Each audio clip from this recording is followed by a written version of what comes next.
Okay. Okay, I need everyone to. Oh, let me fix my. Oh God, I think I'm messing my audio. There we go. I need everyone to like not panic right now. But I have a very large, very fluffy creature that seems to have fallen asleep right beside me. Oh my God.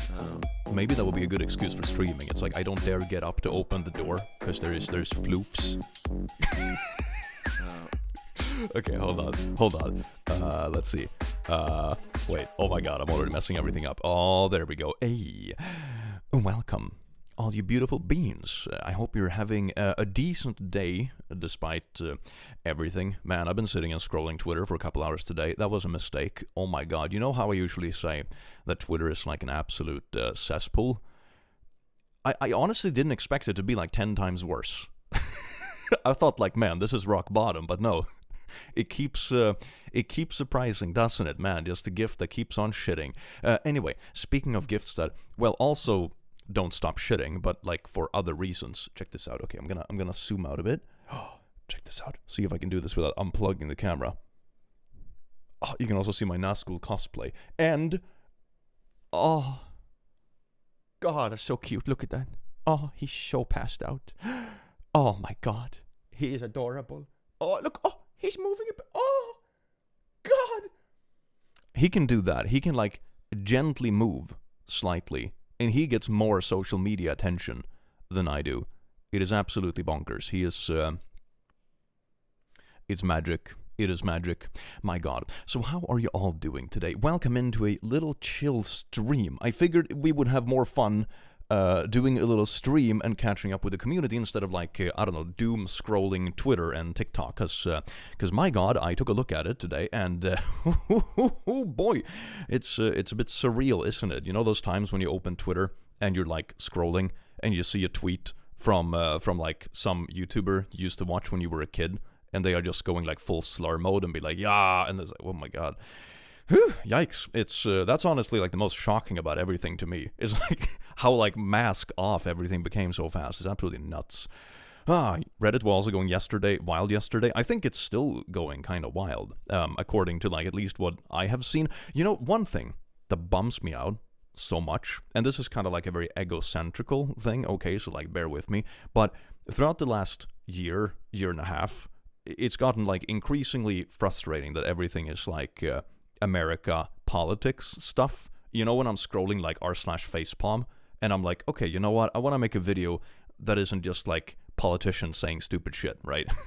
And I have to like cut out 2/3 of all the posts, and I have to like gather material for hours and hours and hours to even like be able to have enough for a video that isn't just political bullshit. And that was like 10 times as much. Holy shit. Oh, it just never ends. It's like an ocean, you know. Before you thought like, man, this is a bit of a shit slide, isn't it? And now it's like, man, now the now the dams are just open. Oh my god. Yeah, it's insane. It is insane. I hope you're all doing okay. I've seen a lot of nasty stuff coming out, and even though I live pretty far away from it myself, not everyone does, and it affects a lot of people. It affects a lot of people internationally as well. It always has like ripple effects, and I'm too old and tired for this. Woodman, sir, man, I can relate to that. Yeah, I feel the same way. I'm like, oh my god, when did like, okay, the thing that I find so flabbergasting right now is that it feels like the mentality of like arguments and stuff. I mean, they have been like this for a while, but now it just like exploded for some reason. It feels like everyone is like an angry 15-year-old. Is that only me that feels that way? It's insane. Like when I'm scrolling and looking at like social medias and stuff and people talking about things, it's like, man, oh my god, you're not only saying the quiet part out loud now. Now it's also like, I don't know. It's such like a weird maturity level. I mean, when I opened Twitter this morning, I was just laying in bed, about to go up and get my coffee. It was like 8 in the morning or something like that, because opposite to like grind set stuff you see on social media, I don't actually get up at 5 in the morning, and I managed to get my gym routines in quite nicely anyway. But anyway, I opened Twitter, as you do in bed, because of course you want to start off the day as bad as possible, so it can only get worse. And the first thing I saw was an AI-generated image of Harris over like a desk in the White House with like lingerie gear. And I don't remember what the caption was, but I was like, damn, this is on my front page on Twitter with like 300,000 likes. Wow, that's great. Like that speaks sort of like to the quality of the current like. Are you okay? After seeing Twitter for a bit, nah, fam, you shouldn't be okay. But yeah, no, it's like, that's what I mean. The level of like maturity that we're currently witnessing is like abysmal, even for Twitter standards. It's nuts. And I also know like a lot of people in the community and friends that are very concerned about what is going to happen. And I have seen some people give advice that are way more expert in the area than I am. And I think it's important not to, like, how should I put this? Don't amplify fear for no reason, but also be like aware of things. Like keep in touch with people around you, make sure you are connected with your community, stay safe, have good friends, both online and offline. No dooming. Dooming is never like, how should I put this? It's like healthy skepticism and being like, you know, adult about it and seeing like, okay, stuff is not particularly good. It sucks ass. But like not dooming about it is also important, because when you get yourself to like a, how should I put this, doom scrolling mentality, you sort of incapacitate yourself, and you just waste your energy and nothing happens. And I figured that's sort of the reason why I wanted to stream today as well, because I figured us just talking and catching up with the community is a way more a better time than just like doom scrolling by yourself in silence in your bedroom and feeling like shit because weird AI generated images of God knows what has 300,000 likes on Twitter homepage, and oh dear God. So yeah, absolutely astounding. I wouldn't mind moving to Canada as long as my ex isn't near me right now. Yeah, that's I wouldn't want your ex near me either.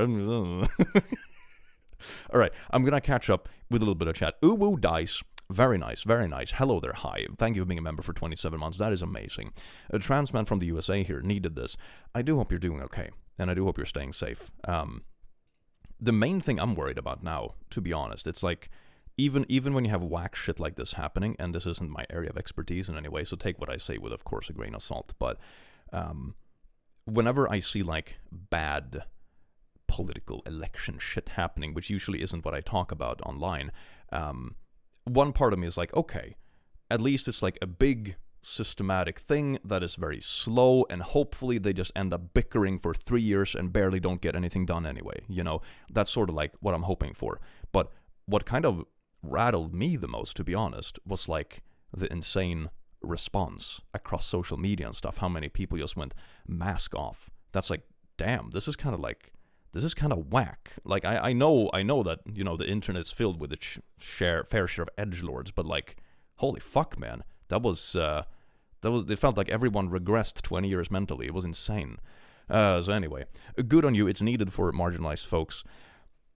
I feel bad for people that feel stuck in this. It's so bad. It's so bad. Elle, thank you so much for the 10, you beautiful being. Catherine, thank you so much for the 5. The election has been rough. Thank you for the stream. Thank you for hopping in. I do hope you're doing okay. Magnificent, thank you for 19 months. Clicky, oh, welcome in. Thank you for the beautiful emojis. I need to update the emojis. I haven't updated emojis in like 2 years. Thank you so much, Zeus, for the 2, you beautiful being. Hello, you handsome devils. Hang in there, USA. You lived through 4 years of Emperor Orange. You'll make it.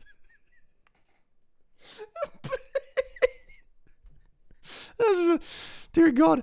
When this happened in my country, our left-wing politicians said, please remember the sun will rise again tomorrow. Yeah, and I think that one thing that I'm at least hopeful about, right? Like, a lot of the stuff I've seen leading up to this is like, I'm not surprised at what happened, so to say, because I don't think the opposition did a good job, to be honest. But it's still, doesn't make you feel good.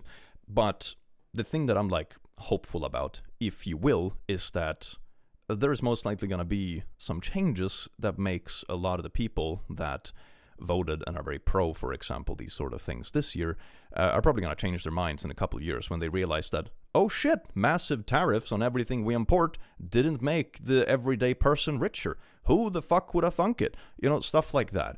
So I think there's going to be a growing discontent relatively rapidly if they actually end up doing a lot of the things they have said they're going to do. So with that in mind, I hope it's gonna change for the better and become so disruptive internally that a lot of the stuff that is the most scary isn't gonna come to pass. But who the fuck knows at this point, right? Who the fuck knows? It's not my area of expertise. I'm just like hopeful that's gonna be roughly the case. It moves in the direction of. We did our best. Just about a third of us dropped the ball. Yeah. It's been over a year and I've already made decent progress on my game. Thank you for inspiring. Oh, that is so sweet. That is amazing. I do hope the game development goes great. Thoughts from a country with right-wing leaders for over 15 years crying emoji. Do you mean me? Or do you mean from you? Maybe I missed the chat. Sometimes I feel like I hop into the middle of like conversations. I'm gonna put my big chat window over here. There we go. Oh, that's way easier to read. Keep in mind that I am like I'm like old and decrepit by now. Wait, show my face moment. Oh my, my face moment. Oh my god, what? I am not following this in the least, man. Am I just getting old? God damn. that is absolutely astounding. God damn, the whole abortion thing too. Like, guys, is it illegal to not put yourself in danger and have a child you got from being? Honestly, it's not even only about that. It's not even only about that. And I'm kind of like disappointed that, well, very disappointed that the everyday man doesn't recognize it. A lot of the times I see like the abortion thing brought up by people who are pro-life or whatever that means. Is that, oh, it's just the sleuths and blah, blah, blah, or whatever, which is like a ridiculous notion as well. But it's not only about that. For example, imagine you are, in my age, for example, and you're getting to the point in life where, like, man, kids are something that might be an actual consideration, All of a sudden, you find out that your pregnant wife or girlfriend has an ectopic pregnancy, and she's gonna die unless she has an abortion, and there's no saving the baby either. But you can't get it. It's completely preventable, but now because we said, like, nah, abortion is this bad, demonic thing, now you just can't do it. Or, for example, like, imagine you're messing around with your partner, some prevention thing doesn't work, bada bing, bada boom, but abortion is illegal, and now you're stuck paying child support for 18 years because you messed around with a broken condom in college. It's like, even if you want to be egocentrical about the argument, right, it's so much bigger than people claim it is. That's, like, the wildest thing about those topics that I just don't understand. Like, even if you don't want to express, like, that level of empathy, which I think is sort of disturbing to begin with, it's so wild that they don't see it from that perspective, that you're unable to take one step back and be like, yeah, maybe this could have more consequences to people.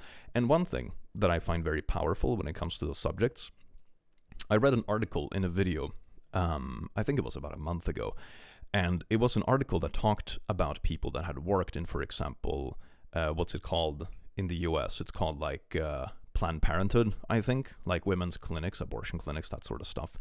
And the people who were working in these clinics had countless stories of people who were usually out in front protesting the clinic and screaming at people who went to it, all of a sudden, like, snuck their daughter through the back door, or even snuck in themselves and be like, yeah, my daughter made a mistake with this guy, last week, and we just, like, get this done real quick. And it's like, okay. And the next morning, they're out protesting again. And it's like, what? And sometimes they were confronted about this, and what people said is like, no, you can't understand our situation. It's my little baby, or it's my precious, or it's my choice. And it's like, yeah, but this is exactly the same for everyone else. And I've sort of come to the conclusion that people who are so against it for no reason are just people who are massive hypocrites. They would never be against it when push came to shove, and they themselves were in the shoes when they had to make this choice. And that, I think, is a massive problem with those movements. I remember, like, it was a year or two ago, there was this huge scandals about, like, some Supreme Justice, blah, blah, blah, whatever it's called in the US, that were very against. I think it was during the Roe v. Wade whole shenanigans. And it came out that some of these people were like, oh, they had 13 mistresses, and they convinced 10 of them to have abortions. But here they are, trying to outlaw abortion. I'm like, bruh, are you actually serious?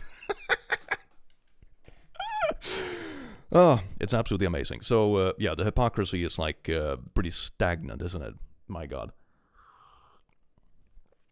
It's never a good enough reason unless it's your reason. Exactly, yeah. That seems to be, like, a very occurring subject. Because I think that if something like abortion, for example, makes you uncomfortable, I think that's okay. I mean, a lot of women that I've talked to, it also makes them uncomfortable. Like, of course, it's a massive choice, and it's not something you do just because, oh my God, it's so fun. It's kind of a last resort. It's something you do when all else have failed or something unexpected has happened, So, like, being uncomfortable about the notion is like, sure, I can sort of buy that, but the alternative is so much fucking worse.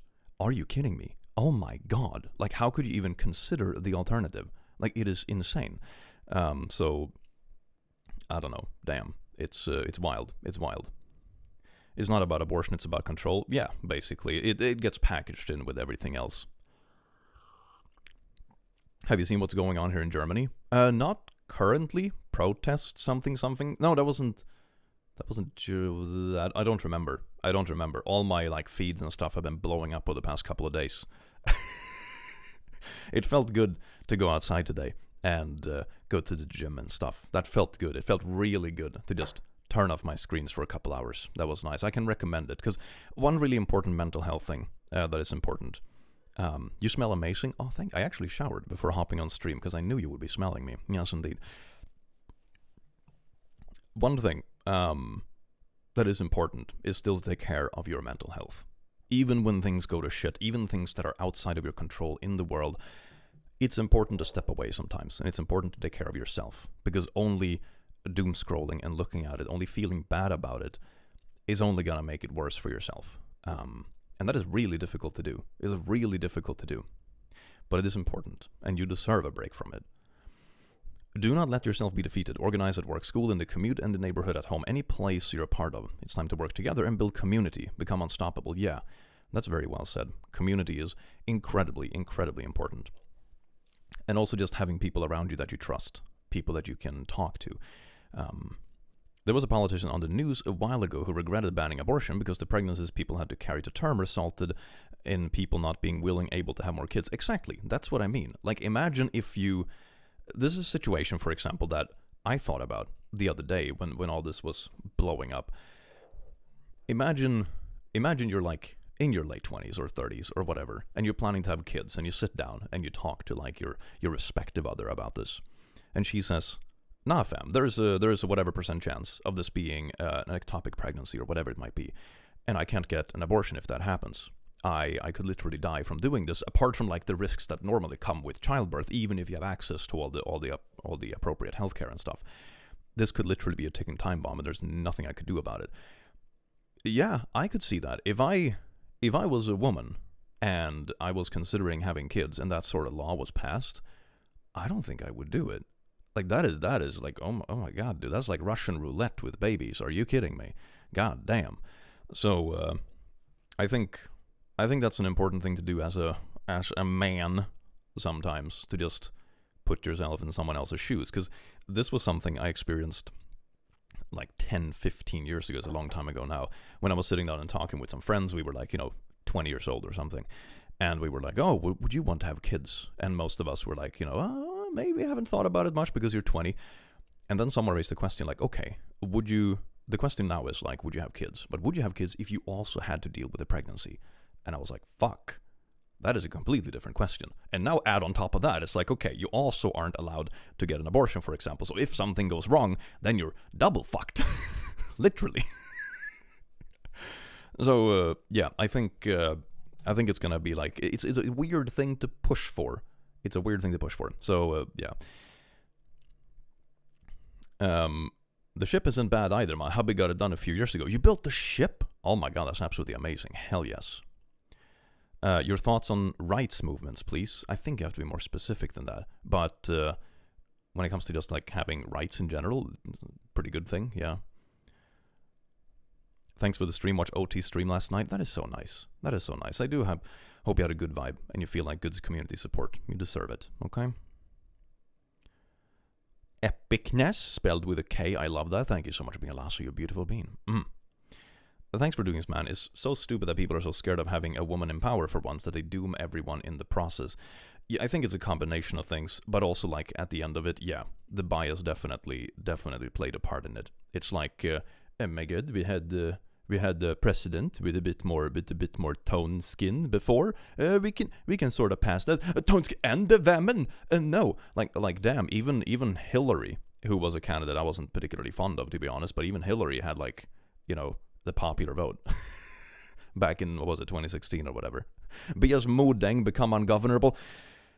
Can we all just be Modengs? Oh my god, I have so many saved pictures of Modeng. It is amazing. My screensaver right now is Modeng. Okay, you see, this is where we're at, chat. This is where we're at. Okay, this is my screensaver. It's a Modeng. Okay, that's where we're at. That's where we're at. This is the level of emotional support that is currently necessary. Okay. Shows the floof. I can show the floof. The floof is a very good emotional support. Okay, let's see. Oh, he's sleeping again. Oh, he sort of woke up a bit when I started streaming, but then he went back to the sleep. Look at this. Oh, wait, can I turn this a bit more? I need to plug in my other webcam again so I can have like a cat cam. That is so good. Let me just scooch over here so I can be next to the real main character of the stream. Oh, that is beautiful. That is so beautiful. Oh, he's so cute. Should I pet him?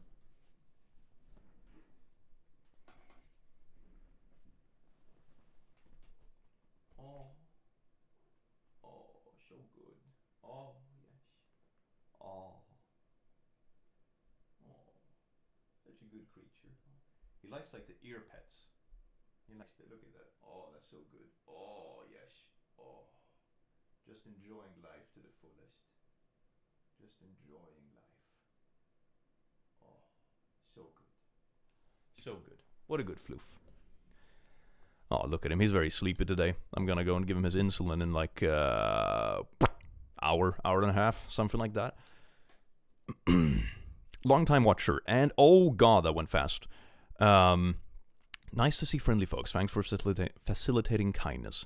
Welcome in. I do hope you enjoy your stay. And one important thing, because you mentioned Gen X, which is kind of funny. I think one important thing when it comes to these sort of worldly events in general, and I think it's something that is hard to resist, right? But I think it's very important to take a step back and just breathe about.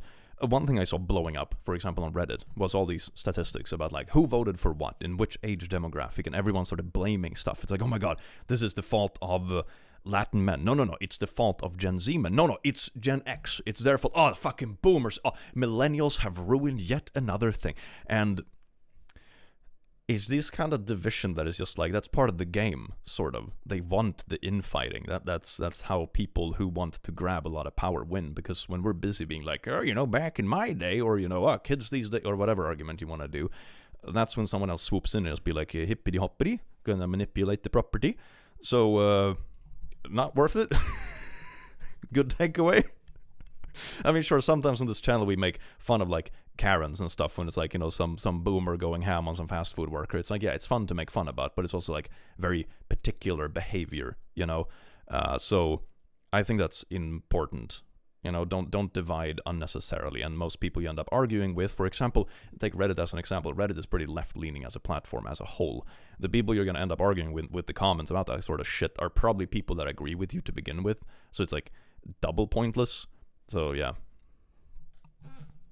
Also Gen Xer. Yeah, this channel has a very wide demographic when it comes to audience, which is very sweet and wholesome. I like it. I think that's partially why it's like has a good vibe, because you don't get the how should I put this? Sometimes with like very hype stuff online, you can get like very peculiar vibes sometimes, and I think like having a very mixed demographic sort of avoids that sometimes. It's very nice. I like it. I think it's the same thing with games. Every like game I have enjoyed in the last couple of years that is like online or multiplayer, I'm always like, damn, this game is nice and the community is good. And then I look at the stats or something and realize that, oh, shit, that's because everyone playing this is like literally everyone. That's really cool. That's nice. As a Gen Z, I have to go. Gotta go. I hope you have a nice day and take care of yourself. As an escape-happy N7 day to Mass Effect fans, some good old Mass Effect. I haven't actually played through it myself. I had some friends who played it a lot, though. Thank you for being a comfort YouTuber. I've been in the funk for a few weeks and I'm terrified as LGBTQ youth. You are amazing. Oh, Amichu, I do hope you're doing fine. And remember, you have people around you that genuinely care about you. You are far from alone, okay? It's a scary time, but hopefully, what I'm hoping for at least, is that some of the more aggressive things that they want to implement now is gonna like mess with way more people than just like LGBTQ, and it's gonna end up being like, oh man, this isn't what we voted for after all. It wasn't only the libs trademark that this was gonna affect. Who would have thunk it? And all of a sudden there's gonna be so much infighting, and hopefully the next election isn't gonna be ass. Yay, click while I work. Welcome in, you beautiful bean. I do hope you enjoy your stay. The situation is much more dire. Fascism is on the rise, and capitalism never opposes fascism because it doesn't impede its existence. In fact, fascism is a tool for capitalistic expansion. I mean, that's kind of true. My God, wouldn't it be beautiful if we came up with a better system than like capitalism? It would be fun. Nothing we tried so far worked, but who knows? Maybe someday. Real enemy in the USA is the voter apathy. Yeah, I saw that. I saw the numbers that a lot of people didn't actually go out, which is a bummer. How do you think Trump gonna affect Sweden in the coming years? It's going to be a right-höger-regering for like 6 years. Most probably SD going to win the next Swedish election. I guess we'll see. The lucky thing with Sweden, at least, we import a lot of shit from the US, of course, but the good thing is that the elections are a little bit out of sync. They don't happen at the same time, so if enough things don't work out the way people wanted them to, so to say, you're less likely to see a super big crossover, so to say. So I like to think that's the case. I mean, of course, various voices in Sweden has also been on the rise for the past 10 years or so. And it sucks because it's often regarding topics that actually require a decent chunk of nuance, and it seems like no one likes nuance anymore. I think it's also because in the online world, all the arguments are like made at a fucking preschool level. It's insane. The rights movement that will be springing up in reaction to this election, like the 4B movement, there'll be crucial support for all of us. 4B movement. Let's see. 4B. Fushno's radical feminist movement, which is purported to have originated in South Korea in 2019. Its proponents refuse to date men, get married, have sex with men, or have children. That's the one. I've seen that kind of stuff posted a little here and there, but I didn't actually know what it was called. Okay, that makes sense. Yeah. Honestly, I think some of that, depending on how it goes, will probably happen on its own, to be honest, because like if you increase the dangers of doing things like this, or the dangers of settling down and having kids, like let's be honest here for a sec. For millennials, for example, from my generation, you already have like insane housing prices, which like keep a lot of people away from starting a family, right? Like that already is like, damn, do we have enough living space for kids? Holy shit, this is kind of pricey, you know. $1 million for a normal fucking house is sort of insane. And then on top of that, you're like, now the safety nets for things that can go wrong when you're actually carrying children would also go away. It's like, okay, how many things can you put like against starting a family while also claiming to be supporting family choices? Bruh. That is absolutely amazing. Walk out like the plebs until they step down. I'm so tired of people going, your body, my choice. No, what the frick? I think it's mainly, I mean, I know some of them aren't trolls, okay? Some of them genuinely believe that, but I think most of the shit, you know, they're trying to get a rise out of it. Most of it is like, you know, 15-year-old little shitlords that are sitting and trying to get a reaction on Twitter because they know that it's like a perfect time to farm rage karma. So I wouldn't take all of those like particular posts at face value. There's a lot of trolling going on right now, but there are a fair amount of people that also do believe it. So good to take it serious. Don't take every idiot at face value, I suppose, is a good idea. My husband says to me, just take care of me, but that is not about just me. I'm old. What about the next generation? Yeah, exactly. It's also what you leave behind. That was actually like a thing that you realize when you get older. I know I have people in my audience that hate when I talk about like, oh my god, I'm so old, and they're like, click, I'm twice your age, shut up. But sometimes I think about that, you know, when you start getting older, like, okay, what do you actually leave behind? And I had a conversation a while ago. It was a couple of months ago. I had a free consulting session with like a legal team. It was because I was working a bit with some company stuff, and my bank was like, you're a good customer with us. You've been with us for many years. How about like a legal thing for free? You know, everything regarding money legality, like a will, for example. How does it actually work? And I went through this thing, and I was okay. If I die today, everything I have worked for, everything I've made and built would go to my kids. Okay, I don't have any kids. Tough luck. Okay, then it would go to a spouse. I don't have a spouse. Okay, damn. Then it goes to your parents. Yeah, that's not really, yeah, that's not really like a thing either. Okay, then it goes to like outer family, or eventually it goes to like a general fund for people that pass away. And I'm like, okay, fuck, this is that was kind of bleak. That was like a bleak meeting, because I'm like, okay, wait a second. I don't consider myself particularly materialistic, but I work pretty hard, you know, get on the grind set, wake up at 9 in the morning. No, but yeah. And I'm like, why though? It has to be like a bigger thing, you know? And that's, I think, when you naturally start becoming interested in settling down and starting a family or something like that, when you get to that point in life, right? It's not for everyone, but I think that's sort of the path I will eventually be on. And I'm like, damn, that's like something you want to build for the future, something bigger than yourself, something that hopefully outlasts yourself.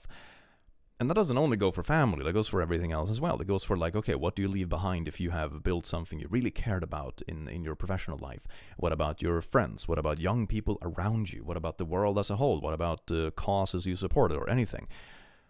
And that is like, to me at least, even outside my own immediate family or whatever, has always been a very motivating factor. Like the thought of like, something good I do might actually outlive myself. That's pretty fucking cool, because I don't think we're gonna invent immortality by the time I'm old. So this is the second best thing, you know.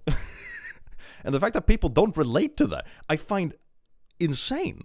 What the anyway, I have some little chats to catch up to. Let's see now. I don't know if you remember, I'm the girl who talked about needing antidepressants last time you streamed. I'm now on them, and it's really helpful. Eve, that is amazing. That is amazing. I do hope you're feeling better. I know a lot of people that have got pretty basic prescriptions for stuff, pretty small dosage as well, and it completely changes their life. It's like for anxiety or depression or like bad stuff, and it's like, damn. And I had someone who commented to me, it's like, oh, does this person take these pills for anxiety? Oh, pour them. And I'm like, no, they're doing fucking amazing. Like, pour them 10 years ago before they knew about it. Now they're super happy. So yeah, no, super good.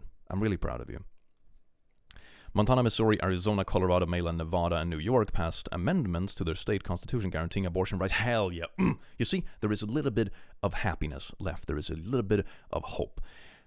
There we go. Everyone just moves to blue state. There you go. And it's solved. And then everyone moves to blue state. So blue state's just going to be like cool dudes, women, and the gays. Trademark. And then good luck with those birth rates that... Oh, man. I'm naturally 4B ace. Avoidant autistic person. Ayy. Savage. It's a very scary time, but like Samwise Gamgee says, there is some good things in this world, Mr. Frodo, and it's worth fighting for. Indeed. Indeed. I think it's important to like be realistic about bad stuff. Don't take things for granted. Don't be naive, but also don't like doom excessively. If you go outside right now, the grass that was there yesterday will still be there, waiting to be touched. Sweet, sweet grass. Unless you're in Sweden, everything is cold as fuck right now. But it's still important to be aware of the risks and the reality that is on the horizon. So, as always with life, don't let it bring you down too far, because that isn't productive, and it's not good for you either. It's important to take care of yourself even when stuff in the world sucks. The balance is always important, because the more people that feel good, the better, even when stuff in the world isn't necessarily going in the direction we want it to. Hi, Click, thank you for the stream. I need this a lot over the 2 days. I keep finding ways to blame myself for this, and I feel like I failed my country and everyone I care for. That feeling may be fading away, but it's still there. You shouldn't blame yourself. I saw so many people that are way bigger, way more powerful, or whatever you want to call it, than I am as well, who were like directly endorsing things, talking about it, you know, tens of millions of views on YouTube and all that kind of stuff. And, you know, it still wasn't enough. Not this time around. I think there have been so many things building up to this as well over the past few years. And one of those things, I think, is that radicalizations and echo chambers online become way more apparent when you also have something like COVID locking people inside. It's really easy to shake off shitty online echo chambers if you have like regular everyday routines. You go outside, you socialize with people that aren't chronically online like I am, for example. It keeps you grounded in reality. And thank you, Neko, for the 50, by the way. But I think COVID had an accelerated effect. I mean, we have seen this, of course, over the past 10 years with how the online world exacerbates these sort of things. Not only when it comes to this, it comes to, like, you know, pseudoscience as well and all kinds of whack shit. But COVID sped it up because everyone had more time on their hands, everyone was locked indoors, everyone spent more time online, and it just increased rapidly. It sped up so much. And it's not only that, of course, but I think it was an accelerator. And now we see, like, sort of what that led to. So my hope for the next couple of years is that people realize that there's going to be more consequences. Like, oh my god, if you put the tariff on every single important good, will groceries really get cheaper? Probably not. Will gas get cheaper? Probably not. And once, like, you know, in 20 months or so, when people actually realize that, it's like, maybe that vote wasn't so great after all. Damn.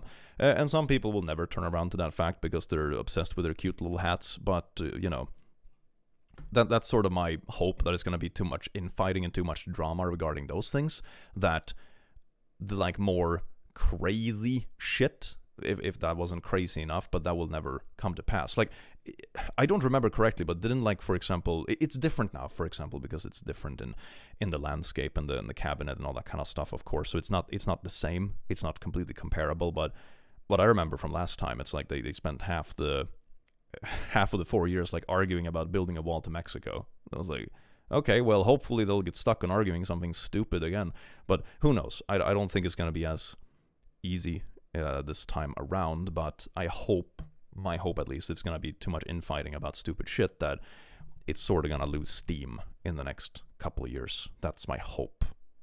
But yeah, who knows? I'm not an expert in these fields. No one can know the future for sure. I just know that there is enough stuff that people don't understand. You know, it's like, oh my god, stuff got more expensive during COVID, so now I'm going to vote for the other thing. It's like, yeah, stuff tends to get more expensive when shit happens in the world. God damn. Everybody smells delicious, especially you, Click. Love to you all. Be good to yourself. Wonderful beans. And thank you so much, Ugly. I hope people are doing okay, despite stuff. Click, I'm suffering from anxiety after telling a girl in my class about my feelings for her, and I've been masking it with confidence. And lately, it's been making me feel empty. And that is difficult. Have you heard anything back? I mean, I'm a master of having, like, crushes that were never, like, reciprocated, so to say. I know the feeling of heartbreak. I think doing other things is very helpful, because if you only sit at home and just think about that, it like absorbs your entire brain. It is important to give yourself time to have distance from it and process it. I suppose it's similar to like, because it sounds like it wasn't reciprocated, and I would give you a similar advice to advice I give during like breakups. Give yourself time to detox. That's like the best thing. Give yourself some distance, do other things. It's not something that like happens overnight, so to say, but distancing yourself from it, detoxing a little bit, especially if it's giving you this much anxiety and heartache, is probably a healthy thing to do. Love is anxiety inducing. Sometimes that sort of comes with the territory, sadly, but if it's not working and it's not something that is reciprocated, a detox is a good idea. Hello from Poland. Hello there. Are you still in touch with Us Media? I am. We played Space Marine just the other day. We kicked ass. A lot of ass. Yes, indeed, battle brother. Click, do you mind if the trans invade Sweden? Please, I want to get out of America. Yeah, that's perfectly fine by me. Maybe we're enough people, we can, like, make it warmer here during winter, you know? We'll all just walk around shirtless and warm it up with sheer hotness. Yes, indeed, I can see that in front of me. Man, what a glorious view. One thing I realized about coldness, okay, this is like a bit of a side rant, it has nothing to do with anything, but one thing I realized, I can instantly tell when I watch, for example, an anime, when someone has actually seen snow or not. I was watching Vinland Saga, or Vinland Saga as it would be pronounced in like Swedish or whatever, the other day on Netflix. And one of the scenes I remember, there's this girl, I think, who like passes out in the snow, and she like lays there half the night in like regular ass clothes, no hat or anything. And I'm like, in snow, you would have died after 10 minutes. What the hell? That is insane. So yeah, fun little side tangent that just popped into my head for no reason. Hi, Click, your videos make me happy. Magic the Wolf, welcome in. I do hope you enjoy your stay. Michael, thank you so much for being a lasso. I don't know why, but I used to be obsessed with the idea of moving to Sweden to the point I started to learn Swedish. Learning languages is good in either way. It's good brain gymnastics. Keep your brain fresh, especially when we're getting older.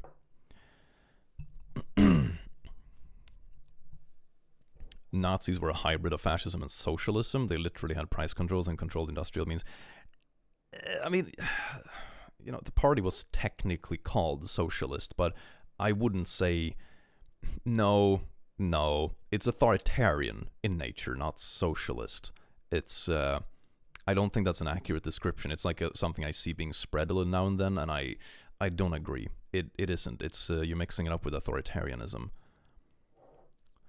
Times are tough, but we will stand together no matter what. Take breaks as needed, and remember you are loved, whether it's family or friends. Chosen family, worldwide. We have your backs, friends. That is very sweet. That is very sweet. From... Ow!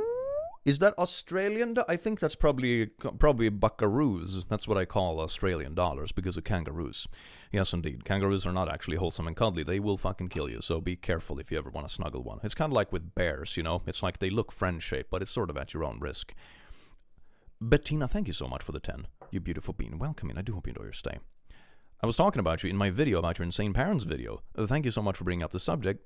Wait, I was just talking about you in my video about your insane parents video. You made a video about my insane parents video? That's super cool. Oh my god, that's amazing. Wait, oh my god, the chat is a mess. There we go. Thank you so much for bringing the subject of bad narcissistic parents up. Love you. I think it's very important to talk about because I think something that is oftentimes overlooked in those instances is that people just don't get it. The amount of times I've seen, for example, people try to excuse very obsessive controlling behavior, for example, because it's a parent doing it, is bonkers. Because most people don't really understand that family can also be bad. And then it gets to the point where it's like, oh my god, but how could like a loving parent possibly be like a stalkerish freako? But in fact, it can sometimes even make it worse because now you have someone who has personal information and stuff to pull that it's also like really destructive and a bad person. So I think it's important to raise awareness about it. Also because another thing that I've realized after having friends go through this kind of stuff, experiences, and of course a lot of stories and reading stuff from people way smarter than I am, is that one thing that people do, especially when it's the context of controlling behavior or abuse, is that they love when you feel isolated or alone, because they are cowards. They maintain control by isolating you. And making people realize that they aren't alone is so important. It's such a simple thing, like making a YouTube video about just talking like, hey, this is kind of a meme at this point, isn't it? r/insane parents, you know. Just that alone can just to someone mean that, oh my god, I'm not alone in this. Like, this parent isolating me like this is actually not normal. And it can happen in other contexts too. It can be like a abusive partner isolating, for example.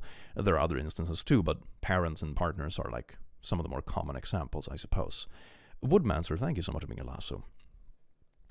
I recently have told my school about some issues I've been having with eating and anxiety. That is super nice. It's important to reach out to someone and talk about it. Sometimes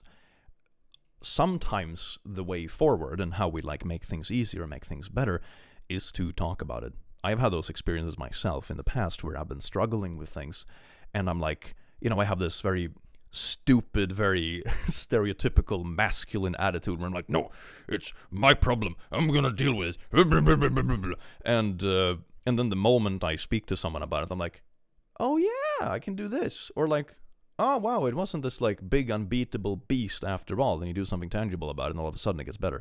So it's important. Talking to people, good shit. Click our favorite engineer, math teacher, YouTuber, and therapist. Who needs therapy when you have memes? That's what I do. I read people cursed memes, they get traumatized, and then I sell plushies to comfort those traumatized emotions. It's just an infinite business model, isn't it? Hey, Click, I'm scared right now as the LGBTQ plus here in America right now. You help so much.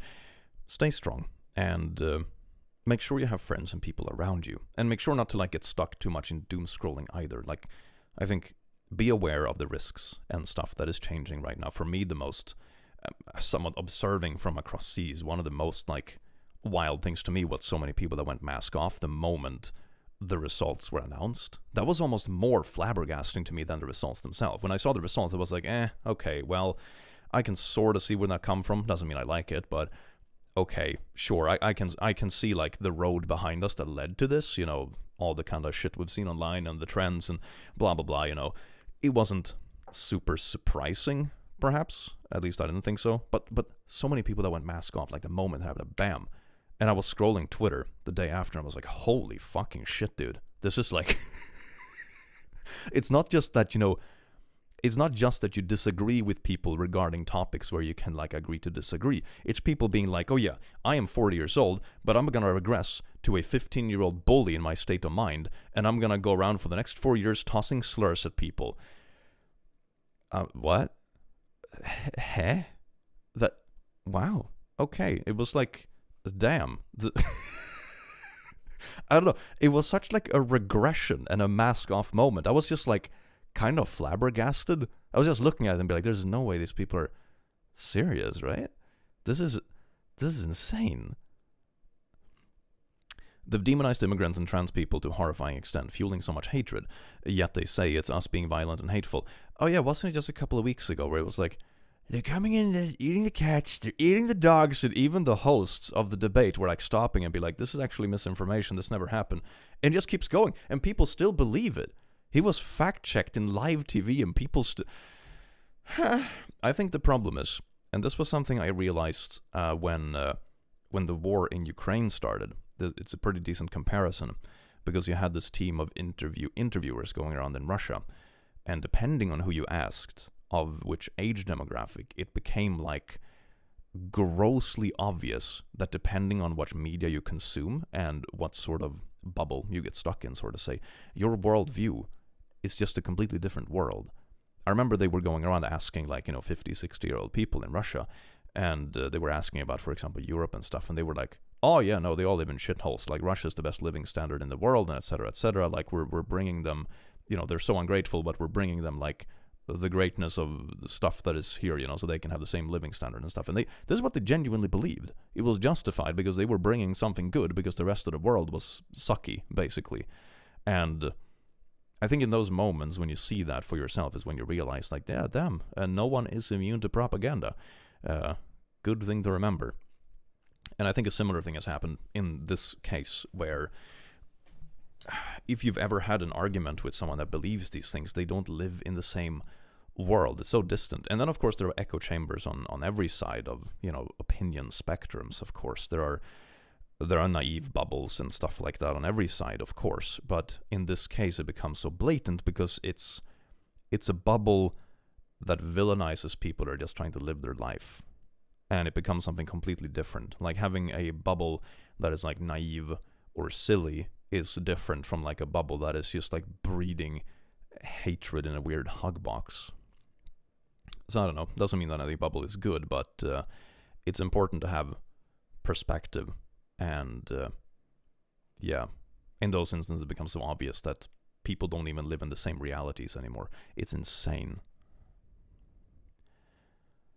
Click, I followed you for years and you brightened my day. My family is considering moving to UK due to the political climate. Any suggestions for where to live and work? I'm not super familiar with the UK, to be honest, but if work is the concern, I suppose that, the UK is a big country. I think that, or if you mean England, for example, it's a big place, and I think you can probably find pretty good opportunities, especially since language isn't going to be like a super big barrier. That's always a massive plus. That's one of the most difficult parts with migrating usually. So that you have for free, at least that's nice. But I'm not too familiar with the UK otherwise. I've traveled there, I have friends there and stuff, but I don't live there. Rather long question. I've recently gotten a new friend group and they are friends with an old one that has a lot of drama. So I'm considering apologizing to them. What do you think? What? You mean... I don't know what you're apologizing for. Do you mean that they're friends with your old group that you had drama with? Or I'm not sure if I understand the question. Thank you, Lee, for the comforting words. I woke up, seen the news, and went to work crying. Realization that bad people win makes me lose faith in the future. Sending you lots of G pig love and care. Hell yeah. I think one aspect about life is that bad people win sometimes. Good people also win sometimes. And I think that's important to remember. It isn't a Disney movie. It isn't also like... It isn't as bad as it could be, I guess. It's somewhere in between. And sometimes it's good, sometimes it's bad. And as long as it keeps improving gradually over the long span, I think we're going to be fine in the end. But, man, it's a dip, isn't it? Holy shit. Goddamn. Thank you, Click, for the stream. I do hope you enjoy the vibes. I do hope you're okay. Very scared as a young trans man. I'm very, very scared. I completely understand. It's a surprising thing. It's wild. Click, is it true most people in Sweden know English? Yeah, we read English in school as a second language. So you'll definitely get by with English in Sweden. I wouldn't say that every Swedish person is like fluent in English, depending on age and how much they use it and stuff. But yeah, It depends on a lot of things, but yeah, most people like understand English perfectly fine. We don't usually dub movies and that kind of thing, so we have a decent influx of things from the US. I'm a US citizen but was born and have always lived in Europe. I didn't get the right to vote. My dad lives in Pennsylvania and that state doesn't allow for people in my context to vote, unlike NY where he lived. What? That is, oh my god, that's nuts. Then I guess it's like that, oh, you're technically allowed to vote, but you have to literally travel here to vote, that sort of thing. Man, that's insane. That's insane. I know a lot of people that like have multiple citizenships, for example, and they always get like, ballots mailed to them basically in the post. You get like this big envelope with various colors and stuff. Man, that's insane. That is absolutely nuts. Oh my god. In Scandinavia in general, most people understand and speak English. Yeah, exactly. Like you're gonna get by just fine by speaking English. Like we learn English in school, so it's fine. Then on an individual level, it can vary in like skill and fluency when we speak it ourselves, but that depends a lot of individuality. I recently found your channel by accident. I'm happy I did. You give me hope of the future. You're a beautiful person, and I'm not just talking about your your looks. Oh my god. Oh my god. You know what I'm talking about? What gives me hope? Oh, whoa, shit, not that. Oh,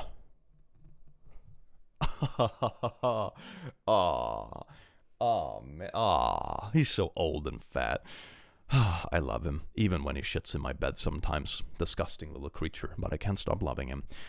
This election was a painful reminder to me just how susceptible to the alt-right people are. Guess I am 8 for thinking most grown adults in a democracy would be better than this.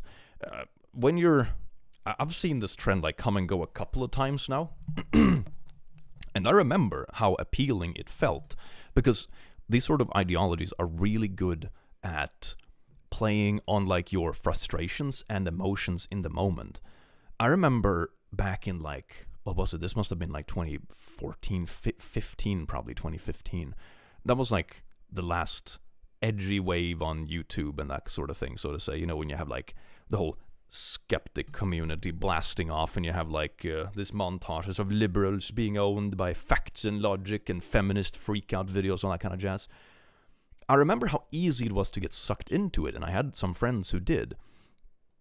And even if most of it wasn't even from the same country, because I remember at the same time they had some really bad ideas about, for example, how feminism should be presented in uni context. Like, I remember this one time, for example, this was like when I was in first grade in uni. I was like 19 years old, and I went to this lecture. There was this lady from a company, Hewlett and Packard, I think it was, computer company.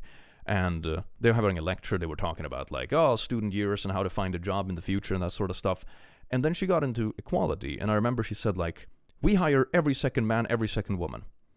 And I was like, wait a second. You're talking about computer science here. And it's like, it's 90% of the people in this room are dudes.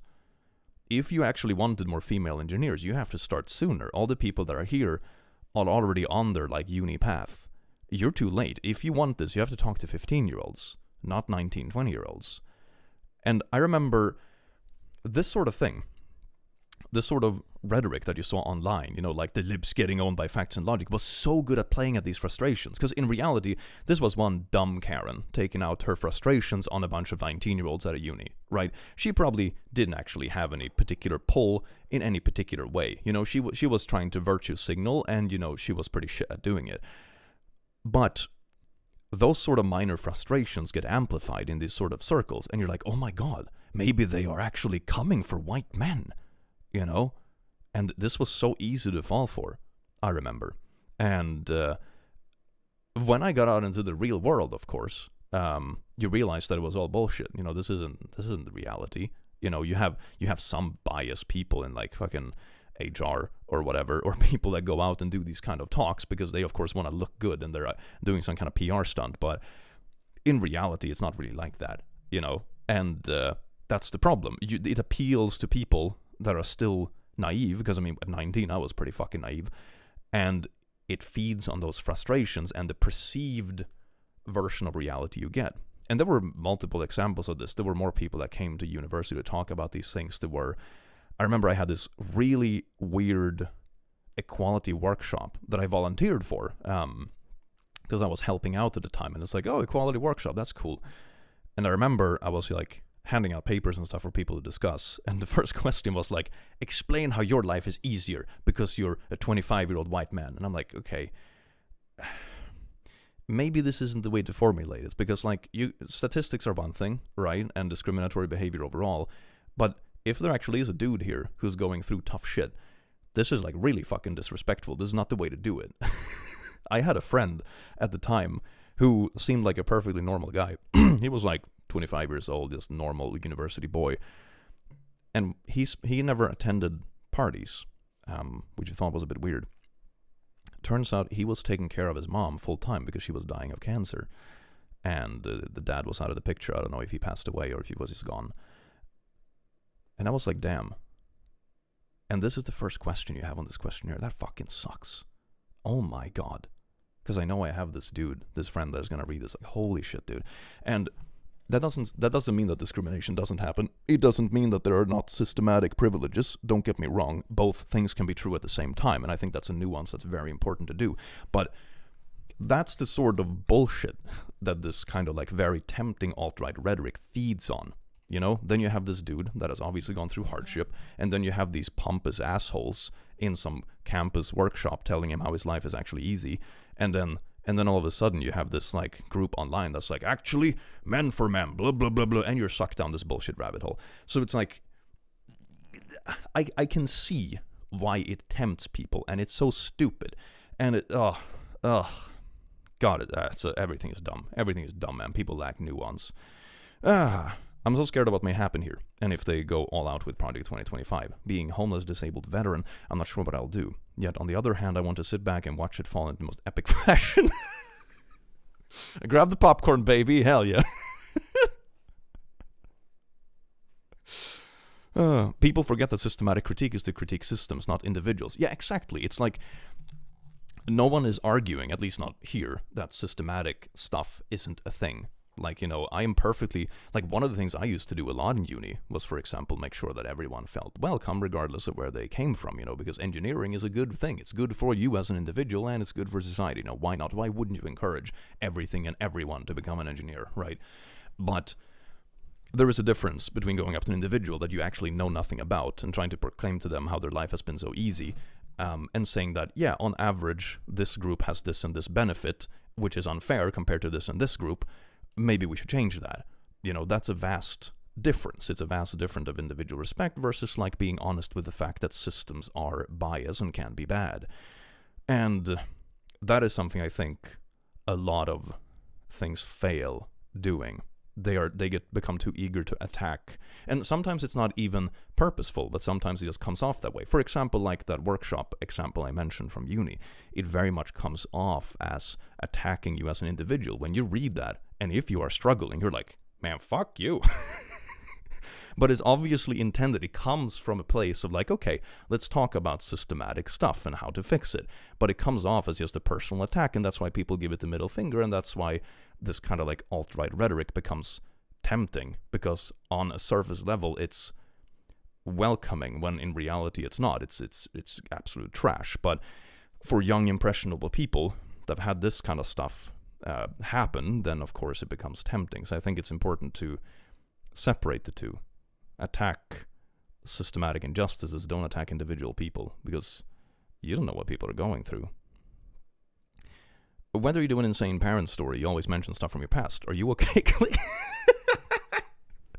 I'm very much doing okay, at least in general, thank you. I'm pretty happy with life overall at the moment. I'm very happy with my gym progress. It's nice. Hell yeah.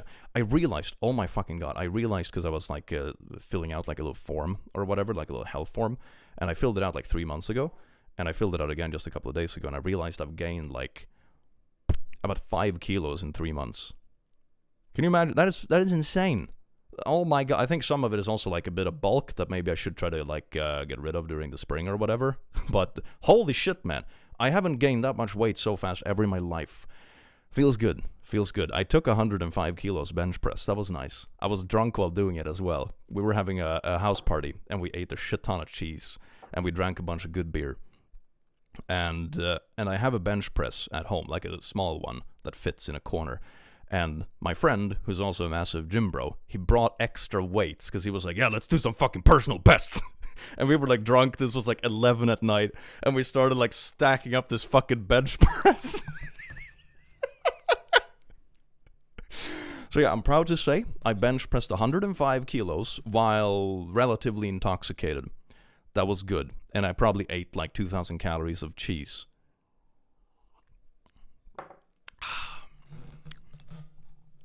I'm on a weight loss thing and I lost 10% of body mass index. Hell yeah, that is fucking amazing. Woo! Hey, click. Greetings from Netherlands. I have a question. I hope you don't mind me asking this stream, but any advice on how someone could get over anxiety with starting content creation? Ooh. Most of the stuff I do with content, like nowadays, I am not even nervous when I turn on the camera. I'm not nervous when I start a stream. I'm not nervous doing a stream because it's such a habit. I'm so used to it. I think one key element to not being anxious is feeling like you're in control when you're doing it. So if you're nervous about it, I would take it in gradual steps. 105 is like 210 in freedom units. It's way more! It's like 230 in freedom units. A little bit more even. So it's like 235 or something like that. Yeah. Get your freedom units right. God. Yeah, but anxiety in general, I have found that it's when it's like something you're afraid of, something instinctual, and a lack of control. So I would give you the same kind of tips as I have given people tips when it comes to like climbing. If you're a bit worried about the height, not necessarily a phobia, but like just worried about it, a bit anxious, do it very gradually.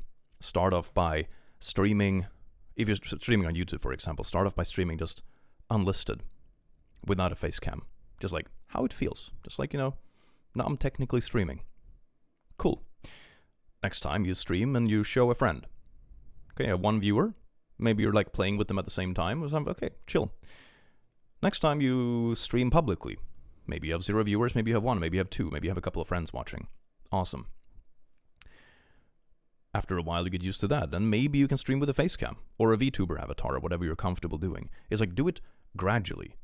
You don't have to do everything at once. And once you realize that you're in control, then you can just end the stream if something happens or if you're uncomfortable. One time I actually did get anxious during a stream was when I played fucking, what's the game called? Mortuary Assistant. I played it on stream, and it triggered my fucking hospital phobias way too bad. I had to lay down for a bit during my stream. It was, I was cold sweating. It was bad. The very next stream I did, I was anxious. First time I've ever been anxious streaming. And it was because I was afraid my phobia was gonna come back and fuck up my streams. So what I did is that no one actually noticed it, but during that stream, the stream after the Mortuary Assistant stream, I was like, okay, I'm gonna push through this. Because one thing they taught me back when I did horseback riding is that if you fall off the horse, unless you're like wounded or something, you get right back up. Because otherwise, the next time you go horseback riding, the only thing you're going to remember is that time you fell off and you're going to be a nervous wreck. So get back right up. So I was like, okay, I feel this anxiety coming creeping. My subconscious is obviously very worried about my phobia and all that stupid shit. So what I'm going to do is I'm going to push through this. I'm going to push through this, and I know that if I can push through this for 30 minutes without ending this stream, I'm going to be cured. Because this has happened before in other contexts. And I was right. Once I was through that stream, the next time I started the stream, I was perfectly fine. Is that a pull-up bar? Pull-ups on stream? I have done pull-ups on stream. I think I did it when we did like challenge stuff for plushies. Hell yeah. I used to be able to do way more pull-ups than I do now. Because I was not as heavy. That's the downside. Like when you get good at other stuff, some stuff gets less good. But that's like my tip, I suppose. Anxiety usually comes from a lack of control. Do it gradually. Don't push yourself too hard. It's supposed to be fun. And if something happens, get back on that horse. That's honestly how to solve it. One very good thing I can also recommend is cognitive behavioral therapy. But that's more like for anxiety in general. And one part of this sort of treatment is that you figure out what triggers anxiety. So for me, for example, in the past, it's always been a combination of like lack of control, new environments, and also what people are around you. And like if you peak both of those things on a scale, it's like a 2-dimensional scale, then it's like, here's my peak anxiety. So you can sort of like train yourself by being like, okay, now I'm only going to explore a weird place, but not with the other anxiety-inducing stuff. Okay, now it's manageable. And you do that a few times. Like, okay, now I get used to it. Now it's no longer anxiety-inducing. Then you do the second one, second dimension, boom, boom. And then eventually you start climbing up the scale, and all of a sudden, like, you're cured, for lack of a better word. Here's for all the minorities. Not much, but it's something. Beautiful bean. Welcome in. Cognitive behavioral therapy has helped me a lot with identifying anxiety triggers. Yeah, same here. It allows you to understand it. One thing I started doing, which hasn't cured my phobia. I have a phobia for like medical stuff and needles and shit. One thing I started doing as part of a cognitive behavioral therapy is that I started triggering the phobia on purpose, which sounds stupid. But the problem for me was that, just like in the stream example I mentioned, my phobia became anxiety inducing. Even when I wasn't in a situation where I had the phobia triggered, I had anxiety about, but what if it's triggered? I'm super anxious about this work meeting because what if something happens that triggers my phobia? Even though, the chances of something even being there to trigger my phobia is like next to zero. So it was like exposure therapy almost. But the point was that I'm probably not going to cure that deep-rooted phobia completely. But what I realized is when I started doing this practice, is when I kind of triggered it on purpose, is that it completely disconnected it from the anxiety. It's like, yeah, sometimes I can still have the phobia, but it's like I get lightheaded and it's like, I'm just going to lay down for a bit, whatever. It's like a purely physical response. It has nothing to do with anxiety anymore, which is like so freeing. So freeing. So I would recommend that. Trigger phobias on purpose. No, but really, like this kind of therapy is very valuable. It's good. Desensitization therapy, yeah, that too. It sort of plays into it. My 16-year-old ace autistic ass trying to exist now in the US while also helping to soothe all my friends who are in the LGBTQA+ community who are panicking a lot. You sound like a good friend. You sound like a very good friend. I hope you're able to be there for each other, and be there for each other while also doing other things. Like don't just sit in Discord and doom scroll together.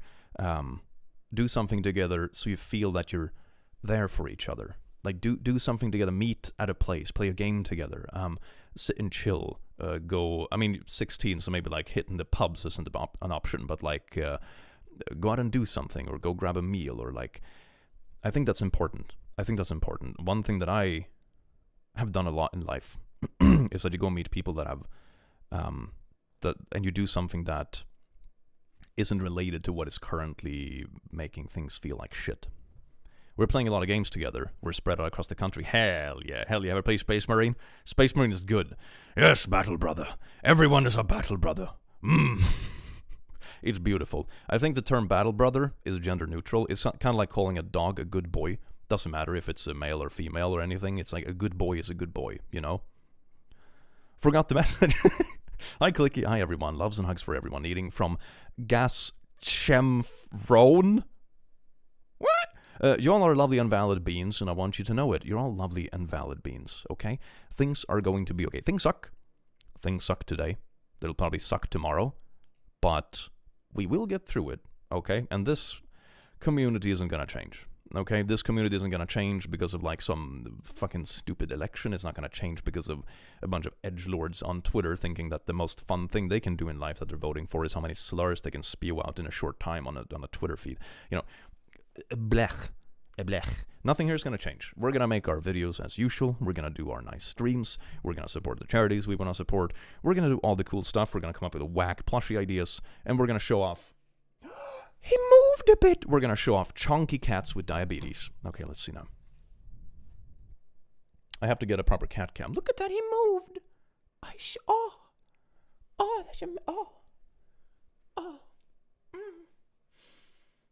yes.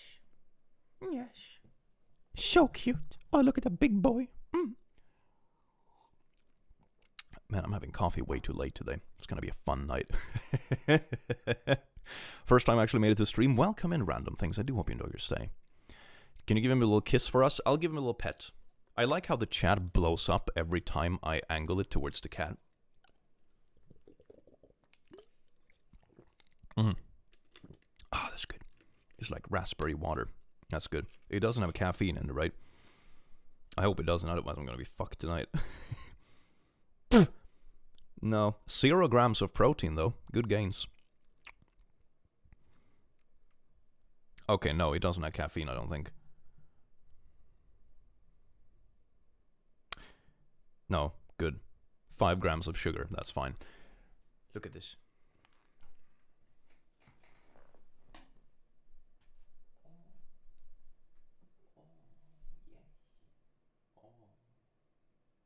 Oh, what a good creature. You see how big he is? It's insane. I'm 6'2", you know? Oh. Oh. Oh, yes. Oh, so good. Aww. So sweet. Oh, just snuggling.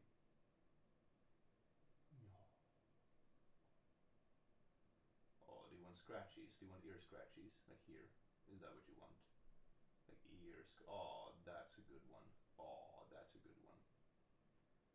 Oh, so good. So good. Look at that. Oh yeah, you can see my pajama pants now.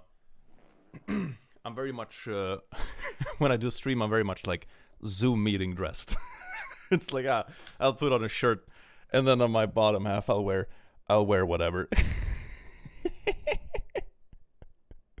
I realized after I recorded the video a couple of days ago that I was completely barefoot when I was doing my like Nazgul cosplay. It looks super funny because I look like I'm a fucking hobbit that I just found like a random like Nazgul fit. So good.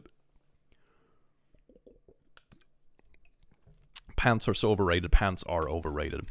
Legs were invented by pant companies to sell more pants. Disgusting.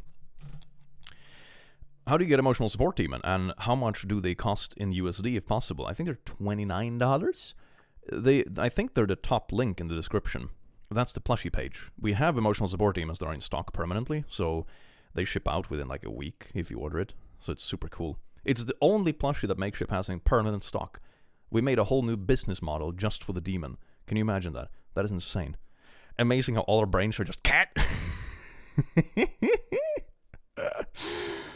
Hi Clicky, how are you? You smell absolutely fabulous today and look amazing. Thank you for being an amazing support system for so many people, including myself. What you do is fantastic. The lamb, you're so sweet. Welcome in. I do hope you enjoy your stay. I'm re-attempting an engineering degree after a 4-year break for my mental health. I had to stop because I was shaking just sitting in class. I am a better spot now. I'm scared, but don't want to be held back by my PTSD. I wish you the best of luck. That sounds so difficult, but it sounds like you're getting through it, and that is incredibly powerful. Hell yeah, you go. That is so good. That is so good. I wish you the absolute best of luck. Engineering is a combination of some of the most fun years in my life and some of the years when I was, asking myself what the fuck I'm doing with my time. When you catch yourself in one of those existential moments when you're sitting at 4 a.m. trying to get a regulatory system to work, and it's like, it's not working, and then all of a sudden it works, and yes, and you go to bed, wake up 2 hours later, you go present it, and all of a sudden it doesn't work again. You're like, what the I didn't change anything, and then you get it to work after a lot of stress and cold sweats, and you're like, oh, and then you get drunk and pass out. So good, so good. Love from Switzerland. Oh, grüezi, wie geht es? Dieses wunderschönes Abend. I highly recommend the game Mouthwashing. I think you'll love it. Mouthwashing. Is it a mouthwashing simulator? I saw one game. I got an ad on Reddit for some reason for this game that was called, it wasn't Steam. It was like money laundering simulator, like calming ASMR game. So you sit by a desk and just like count bags of cash. So it's like, flight simulator or truck simulator or something, but instead it's money laundering simulator.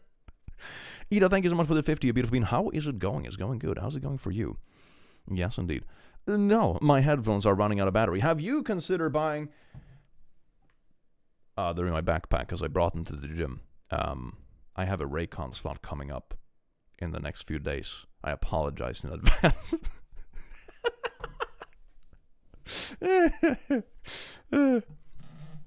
At least it's not Raid Shadow Legends. Super depressed today. Been in hospital all week. I can always count on you to make the day brighter. Thank you. That is way too generous. I do hope you're feeling better. Hospitals are not particularly fun. They really aren't. I do hope you get out soon. And that you're doing fine. I hope you meet some fun people there. I know sometimes people that you meet in like hospital context can be pretty fun. And sometimes it sucks. Rob, thank you so much for gifting a membership, you beautiful bean. If you look into mouthwashing, be warned that it does deal with heavy topics that could be triggering. This video is sponsored by Raycon Shadow Legends. Yeah. I have to look it up now. Mouth washing game. First-person horror games that follows the dying crew of a shipwrecked space freighter. That sounds cool. Oh, I like heavy topics. Hell yeah. Especially when they are about dying in space. That sounds cool. A lot of my friends are trans, and I am as well. I'm terrified, but honestly, this stream has helped a lot. Thank you. I do hope you're feeling okay. I do hope you're feeling okay. Nothing is gonna change today, hopefully. The thing that freaked me out the most were like how many people went mask off. But what I'm hoping for, let's see if it's like a naive hope, right? But what I'm hoping for is there's just going to be too much infighting when people realize that gas isn't going to magically become like, 5 cents a gallon.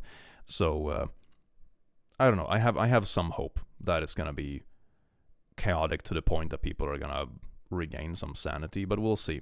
We'll see.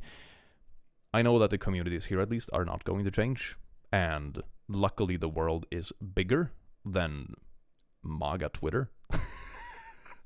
Jesus Christ.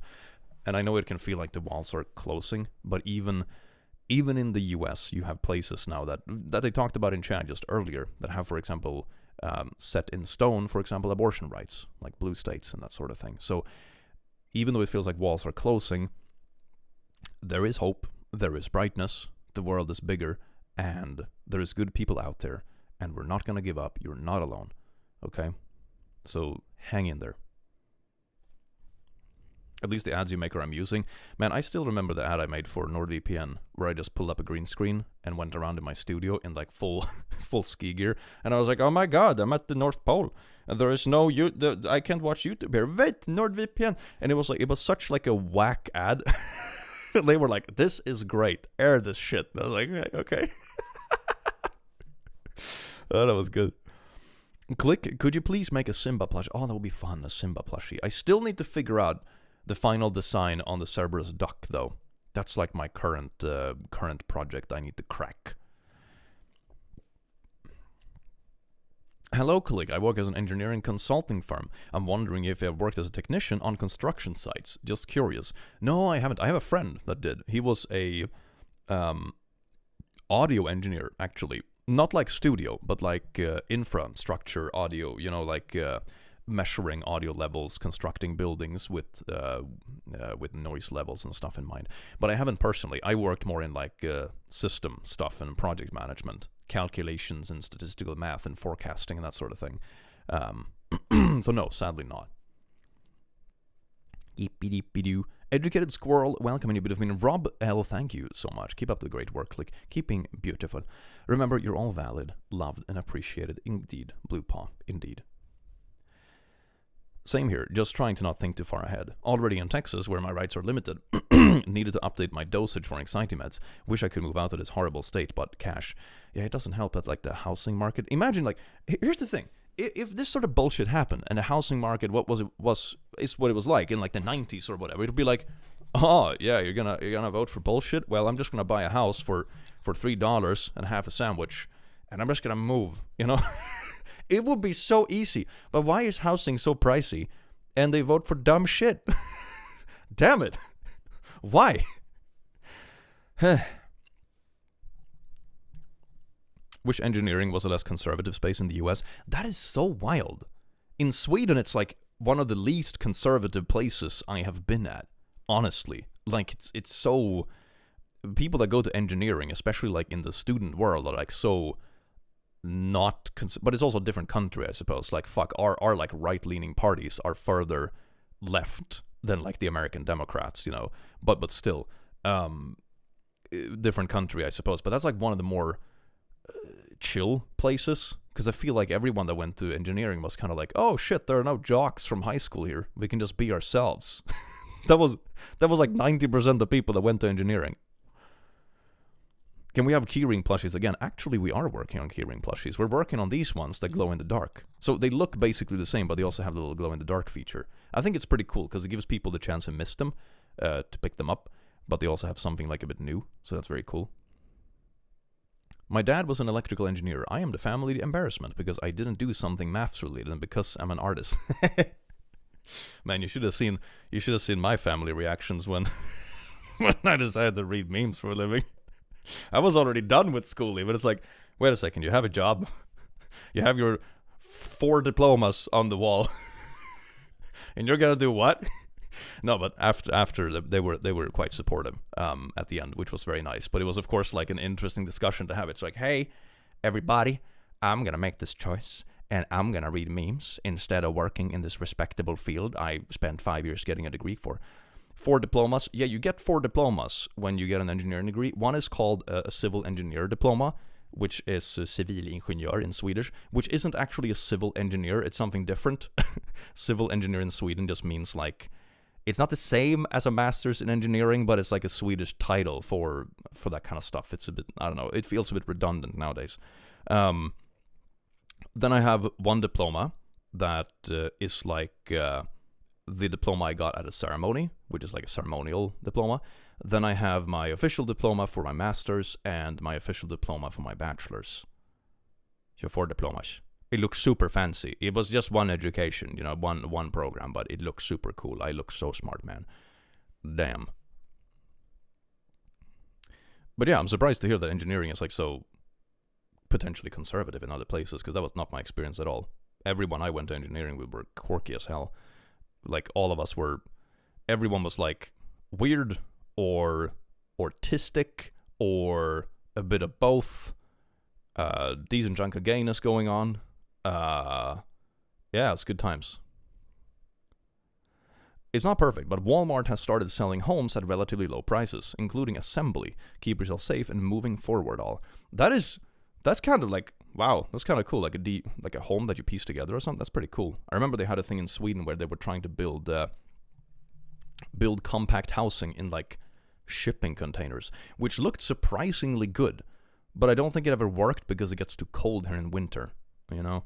And you can't have housing without like proper super isolation in winter. But compact housing works if you're just one person. Hell yeah.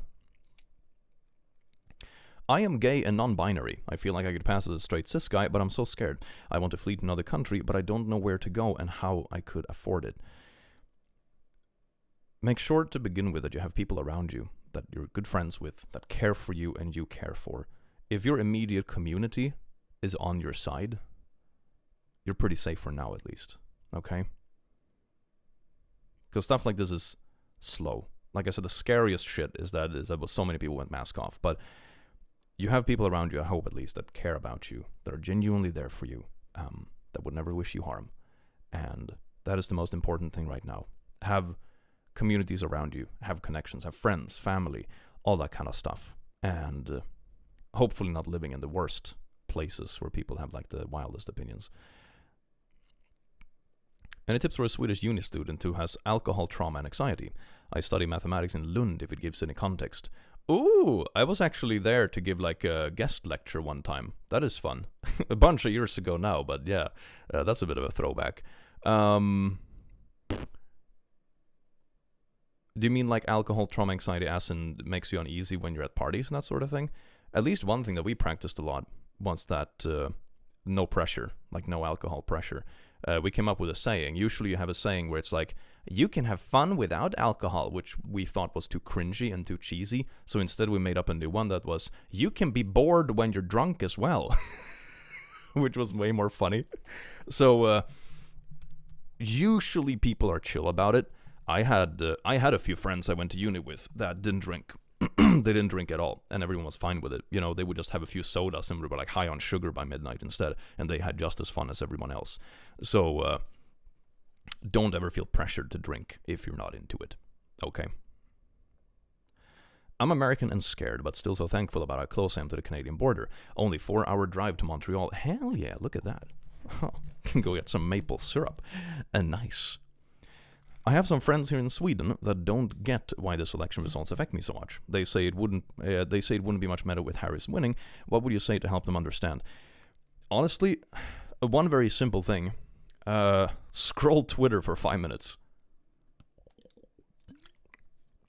Even if you aren't into like all the political stuff, you haven't followed the campaigning, you haven't followed what people say they want to do, the things they want to outlaw and control and blah blah blah. Even if you haven't kept up to date with that and you don't want to get into it because you think it's boring, scroll Twitter for 5 minutes. Take a look at all the people that went mask off after the result came out and see just how fucking unhinged it is. That's like, if you do that, they'll give you a pretty good idea. Honestly, that's what scares me the most right now. It's not even necessarily like, okay, results, election, they're probably going to do stupid shit in the next few years, but it's going to be like, most of it is going to be very gradual. It's not going to happen overnight, etc. The most explosive thing that shocked me the most was like how mask-off people became. Like, the government in itself hasn't even done anything yet, right? But people have already gone unhinged. That's the thing that was like, damn, the government doesn't even have to do anything. This alone was enough to just embolden people to ridiculous extents. And that is what was the most, like, unnerving to me, honestly. I've already unfriended 4 family members for being bigots. Silly family, my god. That's the thing in the US that I feel so sorry for people about. That, like, the politics are so divisive. Like, sure, politics have become divisive here as well, but not nearly to the same extent. It's easier to stay out of. People are not going to pressure you at a random family gathering about who you voted for, And, yeah, it just, I don't know, it's a weird thing. Like, I would never identify with which party I vote for, And I think the reason, okay, I'm gonna explain the reason why the Swedish system for politics isn't the same as in the US. We have a bunch of parties and they form a parliament, and usually you have what you call a blockregering, which is like a few parties that come together to try to form some sort of majority, and that's sort of like the ruling lump that you have, basically. And it usually ends up being either left or right, something like that. And usually I read up a bunch before casting votes on whatever it is, if it's like European Parliament, or if it's like the Swedish government, or whatever it might be. And last time we had an election in Sweden, I read up a bunch. I was pretty sure about who I wanted to vote for, right? And for funsies, I did a few of these like quizzes. A lot of newspapers and stuff have basically these quizzes they come out with around election time where you can like answer questions. It's like, oh, do you believe this tax should be higher or lower? Do you believe this is a pressing concern? Do you believe this or that? Blah, blah, blah. And it's like the most hip topics in recent politics, and it gives you like an estimate how much you agree with the parties. I did a few different ones of these quizzes. I did a general one. I did one that was from the perspective of a small business owner, because that's what I do. I did another one from like another perspective. I don't remember quite what it was. The reality of it, that I think the highest score I had with any party on any of these tests was about 70%. Which means that even with the parties I agree with the most, I only agree with them on about 1/3 of the topics. The rest of the topics I either have no strong opinion about, or I don't agree with them. That is why I would never identify with a party. Like, what do you mean? I vote for the least shitty option. Or the one that, like, aligns with, what I do for a living, or aligns with, like, what my family needs, or whatever. It's like, there's, like, hyper identity with a fucking political... Are you kidding me? What? You vote out of necessity, not as an identity. Jesus Christ, man. 70% is still pretty good. I mean, it's 1/3 of things you don't agree with. It's kind of a lot. So that's one thing I'm like, damn, I don't relate to that at all. Like, I have no allegiance to any political parties. Never have. Never will have. I vote out of necessity when election times comes around, but I would never be like, oh, I am a insert political party here. Like, huh? What? Meh? You're so awesome, Click. Glad to stream today. Didn't know how to put into words how much it means. I do hope you're doing okay. And my recommendation would be, like, delete Twitter from your phone, honestly. That's what I did. Feels way better. Because even though things in the world are insane, Twitter is like the insanity of the world freaking condensed into a small drop of, usually when you condense things like that, you would do it to produce alcohol and stuff, but in Twitter's case, it's more like a condensed piece of, like, diarrhea or something. It's really weird. You don't want that. It's not even a good representation of reality. Even if reality sucks, Twitter is always worse somehow. Politics. I try to avoid politics. I can understand the need intellectually to have a cesspool, but that doesn't mean I want to swim in the damn thing. Yeah, exactly. I pop in on a personal level whenever it's time to vote, but damn, I'm so glad I never became like a political streamer or anything. My God, it also feels like no matter which side you're on, when you become like a political spokesperson, especially in the content creation sphere, you just go unhinged after a couple of years. It's wild. Like, the topics I see discussed, like, on occasion, I will dip into like political dramas or whatever in the online sphere, and I'm like, what the fuck is it? What are people even? Oh my god, man! Oh, it's unhinged. Everything is nuts. It's so chronically online. I swear to God. The German government fell apart too. Next is most likely going to be conservative. Not nearly as bad as the US, but I still want to leave after uni. Makes sense. I hope it's slow enough. That's the thing. Like, that's the thing I'm always hoping for when stuff doesn't work out the way you expected it to. It's like, okay, I hope this is slow enough that not enough happens in reality until like the next election. You know? Hi, Clicky, it's me again. What's your 100% best solid advice for people who are currently living in the US in this trying time? I would love would love to move countries, but can't because of the military. That is a very wide question. I think it completely depends. I think if you're living in like a blue state, for example, and you have accepting people and community around you, hopefully we'll be fine. If you live in a non-accepting area, like one of the more less nice spots, I would say be friends with the people around you. Make sure you have people that care for you, that you have a community, people that are similar to you, but also people like family and stuff. Make sure you have people around you, have a network. Be careful with social media. That's the thing. In this day and age, something I learned as a creator is, for example, I don't have any personal social media. All social media I have is professional, because the odds in today's world that like someone that wants you harm comes from the online world is pretty high compared to just bumping into someone IRL. So be careful with that, I suppose. It's fine to have social media, just don't have it linked to personal information. That is a very good thing. Like, just having a nameless Twitter account is fine. Like, who gives a shit? You can do whatever you want with that. But don't have anything that links to who you are. Don't have anything that's traceable. And the best thing to do it is put yourself in your shoes. Put yourself in someone else's shoes and look at your own profile and online presence and be like, okay, would I be able to dox myself with the puzzle pieces I have put out here? Would I be able to do that? And if the answer is no, you're good. If the answer is yes, clean up that shit.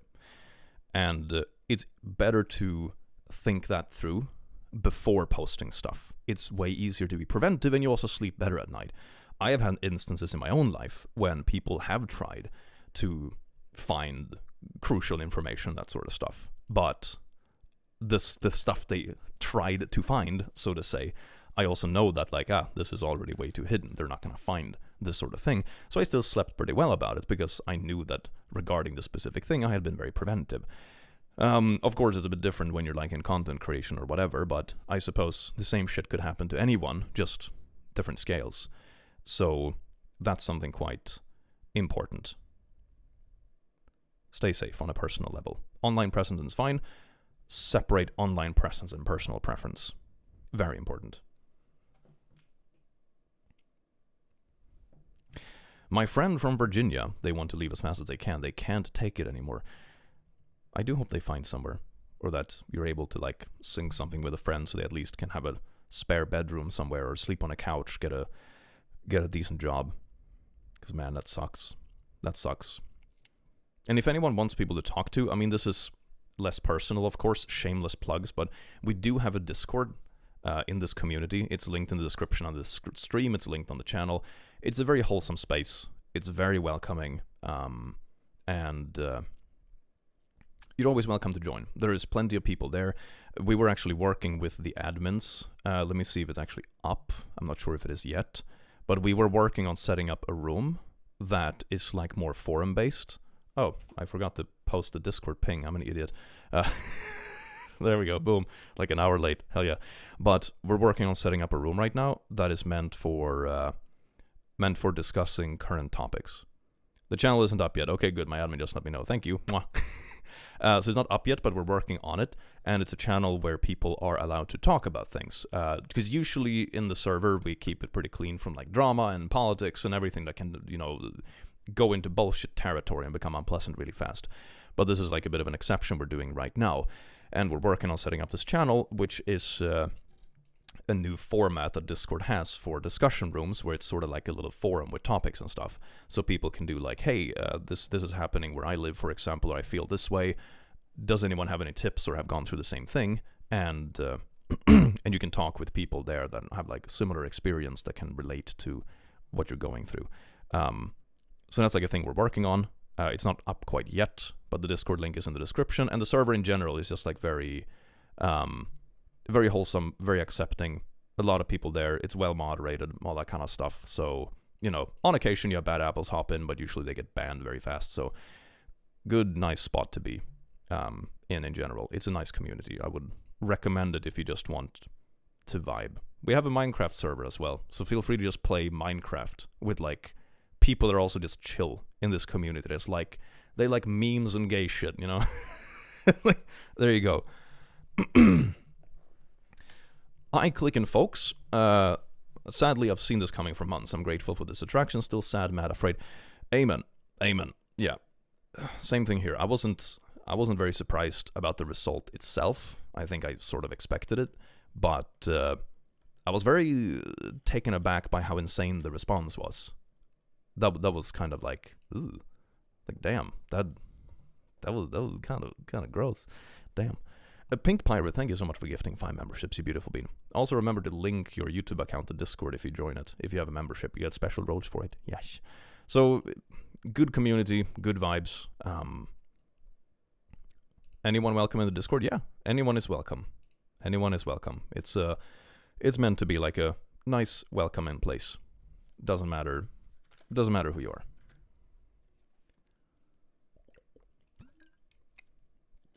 As a Dane, you seem like a nice Swede. Oh my god.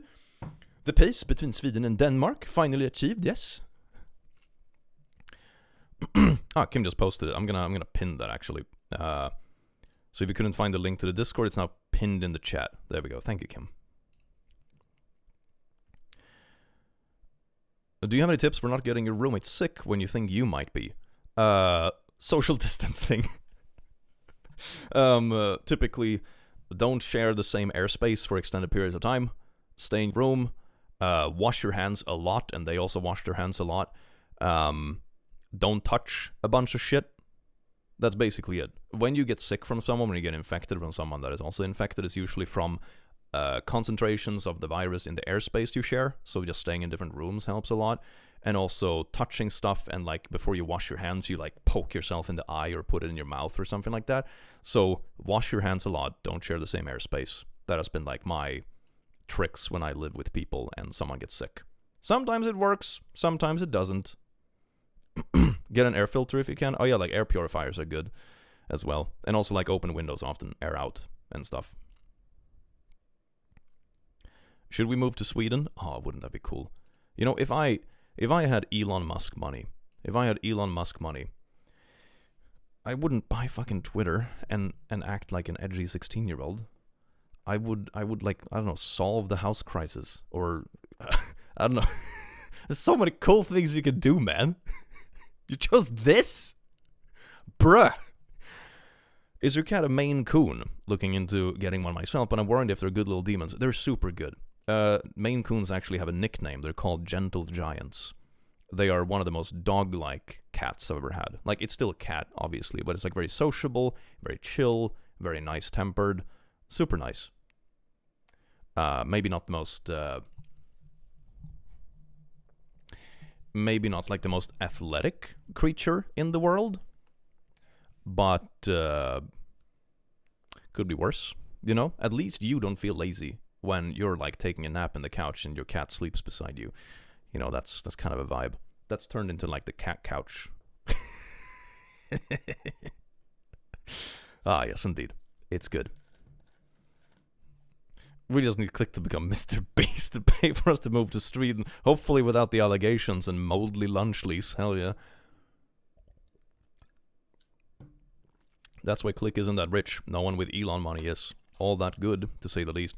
Yeah, I think you can become pretty successful by being like as moral as you could be. You know, stuff like, you know, there's always going to be some levels of unethical consumption because the world looks the way it does. But like within reason, so to say, or within how good you can do it, you can reach a certain level of success. But after a while, you need to almost start playing dirty or like not pay people. We actually had this discussion in the Discord with some of my mods and stuff. And in my experience, for example, one thing that people talk about sometimes is like trickle-down economy.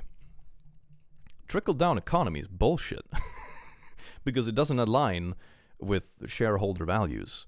It doesn't align with profits. The only time I've seen trickle-down economy actually work is in very small businesses where the business owner is actually interested in just the goodness of their own heart, give out bonuses and shit when stuff does well.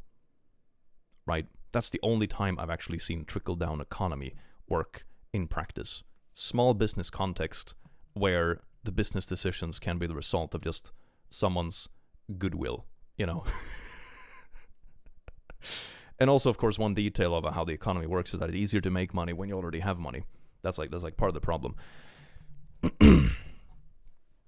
Good thing Click is not here for money. He's here for our souls. Yeah, indeed. Give me your souls. I mean, of course, part of the reason I make content is for money. It's my job, but maybe not to that extent, if that makes sense. I think everyone wants money, but there is also a limit to like what you would be willing to do for it. And that limit can vary a lot between people. I love hearing Click swear uncensored. The almighty YouTube algorithm doesn't have enough badges to tame him. It's also that I'm not that worried about streams. Like, if I don't get ads on some old stream VOD, it doesn't matter so much. But if I don't get ads on a video that, like, takes, days to make, and editing is expensive, and that's the kind of stuff, it's like, that's a bit worse. I'm coming to Sweden soon. Oh my god, Sweden, you picked the worst time of year. It's dark and shitty, but I hope it's going to be nice. You can actually have some nice times with the snow, though, if you come for the snow. Otherwise, I would highly recommend summer. Swedish summer is very nice and very comfortable. I'm really struggling, Click. Please tell me it's going to be okay. I'm scared, even with my dog and emotional support team at the hug. Things usually turn out okay in the long run. It depends on how you want to see the situation, of course, but one thing you realize when you're an old shit is that things come in waves. And I think this hopefully is a temporary dip too. It's impossible to know, but I think it's going to be a dip. I don't think, it's his last term, It is limited how long he can stay there, unless he changes the term limit, but then he has a whole other competition to deal with, if he does that. You can only change so much in 4 years. There is a lot of stuff, especially like in blue states, you would have to try to overthrow on like a wild level. I'm not an expert in it, but man, that would be a complicated process. It's going to be a dip. There's going to be more people that go mask off. There's going to be more people that act shitty, that feel empowered in their shittiness. And that is something that is just going to be more apparent. I was hoping that the internet was going to be more chill after the election was over, but that hope is gone, man. Holy fucking shit. Everything blew up even worse than it was. Some stuff is going to be worse. Life is not over, and your life is not over. There's plenty of people that care about you. Plenty of people are in the same boat, and the world is bigger. The world is bigger than this specific bullshit. And that is very important to remember. How do I protect myself, my trans partner, and trans friends? Make sure you have a community around you that cares. Make sure you have a support network. Make sure you have some sort of plan B. It depends on where you live, of course.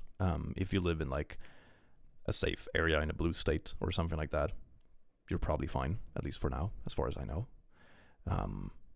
But it depends. Click, I hate to tell you, but Americans haven't been wearing masks for a while. That's a good one. That's a good one. So, I don't have all the answers for that kind of stuff, but I do know that the world is bigger. There's a lot of people that cares, and even though the results can be shocking, it's still a lot of people that aren't that radical. And a lot of the people that voted for the winning party also, like, it's not 50% of people that are like, oh my god, trans people should be gone. It's not defending it. I think, I think they voted for a stupid thing, but it's not all of them are extremists. Some of them are just silly. Like, I've read countless posts online where it's like, man, my mom voted for this because she thinks that gas was too expensive last year. Some of the people that have thrown their votes do it very lazily and very mundanely. half the population aren't extremists. And I think that's important to remember. It looks way worse online than it is in reality. That's not to like downplay it. It's still bad, of course, but it's important not to get away with dooming either. My parents voted for the guy who wants me dead, so wholesome. Wholesome family vibes. Man, I can just bet that the r/insane parents subreddit is gonna blow up in the next few weeks. Oh my god. Can you imagine the amount of activity? Holy shit. It's that kind of like thing where it's like, okay, whoa, more content, yippee. But man, it's for the wrong reasons. Oh my god. I would have hoped stuff like that would have been, how should I put it, outdated by now? If that makes sense? You know? It's that sort of topic that you cover because, like, sure, sometimes it's fun to laugh at this insanity, but in a perfect world, you want it to stop. Like, the day that stream of content stops is when you have succeeded, you know? So yeah, mixed feelings, man. Clicky just wanted to send an emotional support message to the LGBTQ plus and female communities. Hang in there, survive and see Trump gone. Love you. Hang in there. It is important. Sending love and hugs to the Americans in chat. Yes, indeed. And if you want other people to talk to, check out the Discord. It's nice. It's wholesome. Like, very shameless plugs, yeet. But I know this community is very nice. People are very like-minded. People are very mature. People are nice. And, ooh, look at that. Temp name. Oh, yeah, look at that. The admins are working on the, on like the forum section of the Discord. It's going to be like, so it's easier to ask questions and stuff. It can be like, hey, I'm going through this, or I'm worried about this, and people that are related to it or have similar experiences can answer in it and talk about it in a more sorted manner, so it's just not like chaos in event chat. That's what we're going to try, at least. Hopefully it works out well. So we'll see, but it's kind of an experiment right now. But with everything going on, I think it could be nice for the community, and it makes people feel less alone, because even though I would want to, I don't have perfect answers for everything. Like, I don't have all the experience I would need to answer all the questions that are sent around, you know. And I think this is a great way for people in the community to connect with each other that have experience in the more particular things that I may not. And if I can provide that platform, I think that is a good thing. From Canada, I hope you stay safe. Stay safe. From Canada, I hope you all stay safe. Build your support network and never let anyone shove you back into the closet. It will be hard, but it will also get better.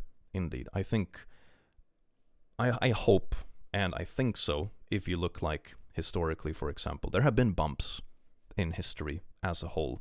There have been bumps in just the last 10 or 15 years. You know, stuff has gone up, stuff has gone down. If you just look at, for example, the online space, it's like it went from being just early internet days to like, then it was like Let's Plays and stuff, and it was like the very edgy YouTube area back in like 15, 16, and then it became better, then it was like pretty nice up until like 2020, and it gradually became worse, and now I think we're having like a pendulum effect in the other direction, and then, you know, 5 years from now it's going to be back to what it was a couple of years ago. It's, it always goes in trends, and I think that's important to remember. Nothing is over, okay? It's not over, and it's important to remember that dips does not mean that it's over. It sucks. It definitely sucks, and I don't want to minimize any of that. But it's also important to remember that, you know, there is a day tomorrow, sounds cheesy, but there is a day tomorrow in 5 years from now as well. Stuff can change pretty fast.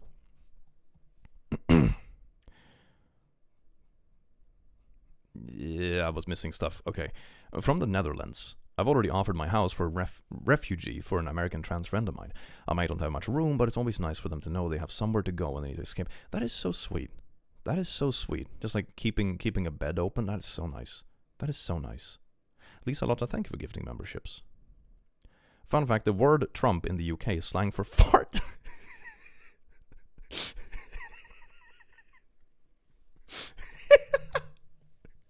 And Trump is literally an old fart. Nice.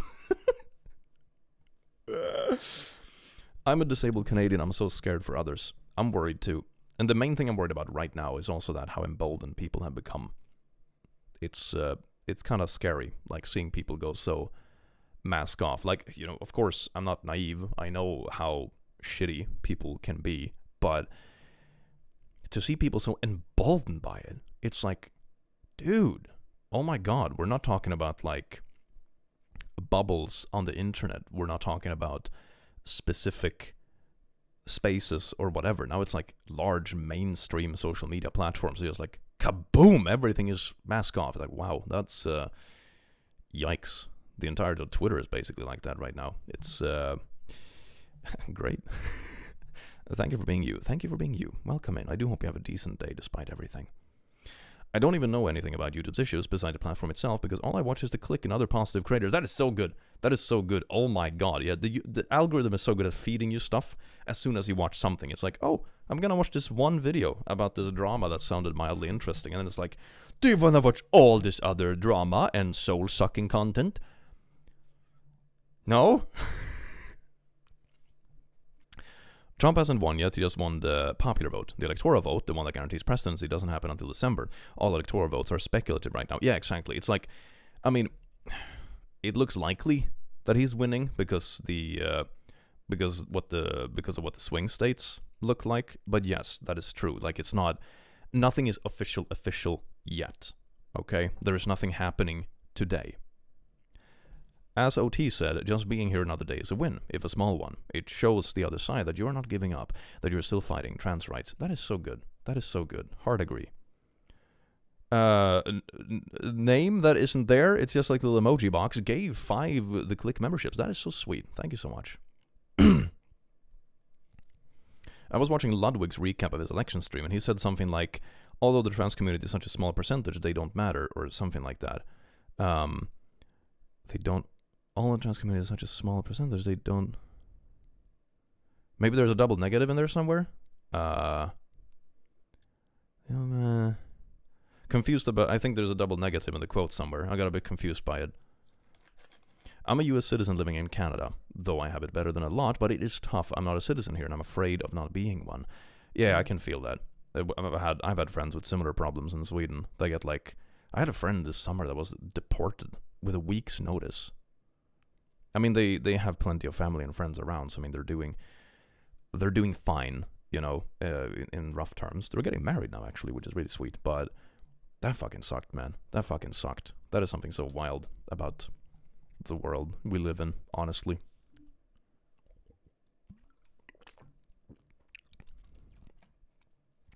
Saying it again, because it's needed. Americans, you will be okay. Sit down and take a deep breath. The annoying orange will not be president forever. Things will get better. Don't allow yourself to despair. It is not over. And also, one thing important to remember, right? Trump is like 79 years old, isn't he? It's something like that. He's old. He's like way past retirement. Or is he 78? 79, 70, something like that. He's old. He's really old. He's not going to be around forever. You're going to be around for longer. And if I look at like the people around him, his little crew that I have seen AI generated into the Avengers, which is like the most cringe shit I have seen on social media in years, I don't see anyone there who would be as strong of a figurehead as he is. That's the thing. I'm like, Trump has won, he's over 270 points. Yeah, that's what I think, but it's like, it's not... He hasn't taken office, I think that's what they meant. But yeah, he won the swing states, I think. That's the sucky part. But anyway, he's old. And I don't see anyone around him that would, like, take up the mantle in the same way, right? So, it is hopefully, unless things go too far, which I hope they don't, because, you know, it's still not a strong majority or whatever, I don't see that many people voting for the next person in line after him, you know? Who else around him would be able to push like the message of MAGA so convincingly and hard? So it's like it's a finite thing. Vance would try, yeah, he would try, but he doesn't have that sort of pull. He doesn't, like opinions and stuff. Like even if you throw that out the window, just like charisma wise or the kind of pull or whatever. Like nah, I don't see it. I do not see it. And I think that's also important, which is also wild in the US, like people that are 80 years old becoming president. I'm like, shouldn't you be like, you know, fucking, like 15 years into your retirement by now? Oh my God. Harris conceded? Yeah, that is true. Yeah.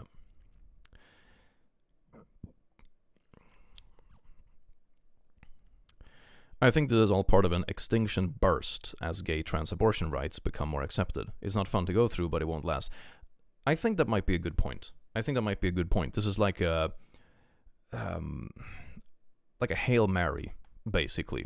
It's a Hail Mary from the side I don't like those things. And I don't think it's going to last because I don't think most people that vote for it, like I said, I've been reading a lot of stuff about it, and I don't get the impression that, 50-something% of American people care that much about trans people in a negative way. I don't think so. I'm not saying that to minimize it. There's more than enough people out there that don't like trans people and that they suck ass. But a lot of people vote for mundane reasons, like I said. The story I read the other day where it's like, someone was like, oh, my mom voted for Trump because she wants gas to be 0.5% cheaper. And it's like, yeah, they're not going to stick around if stuff doesn't work out the way they would want them to. They're not going to stick around if, another person picks up the banner. They're there for, the fucking, yes, my God, live, laugh, love, or whatever. I don't think it's going to last. It sucks and it's scary, but I hope you're right. I hope you're right, lady. I hope you're right that it's like the extinction burst. I really hope so. A friend of mine who is in university was walking to class and heard 3 guys yelling at a student from India telling him to go back to his own country. She was also yelled at because she's a woman. We're in a red state. That doesn't surprise me. Shitty people have become way too brave and emboldened by this sort of bullshit. And that's one of the scariest thing about it. Even though nothing has tangibly happened yet, just the results themselves emboldened so many shitty people. It is insane. Absolute insanity.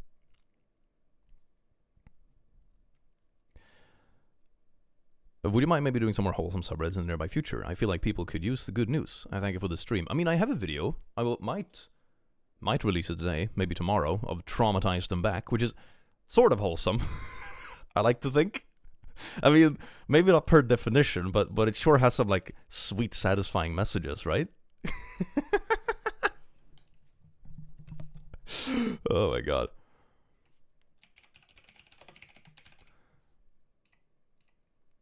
Let's see. There we go. Fixing my windows a bit. Hell yeah. I've been thinking of. Oh, don't do that. Actively planning it, and just we need some advice. I don't feel I can trust anyone around me.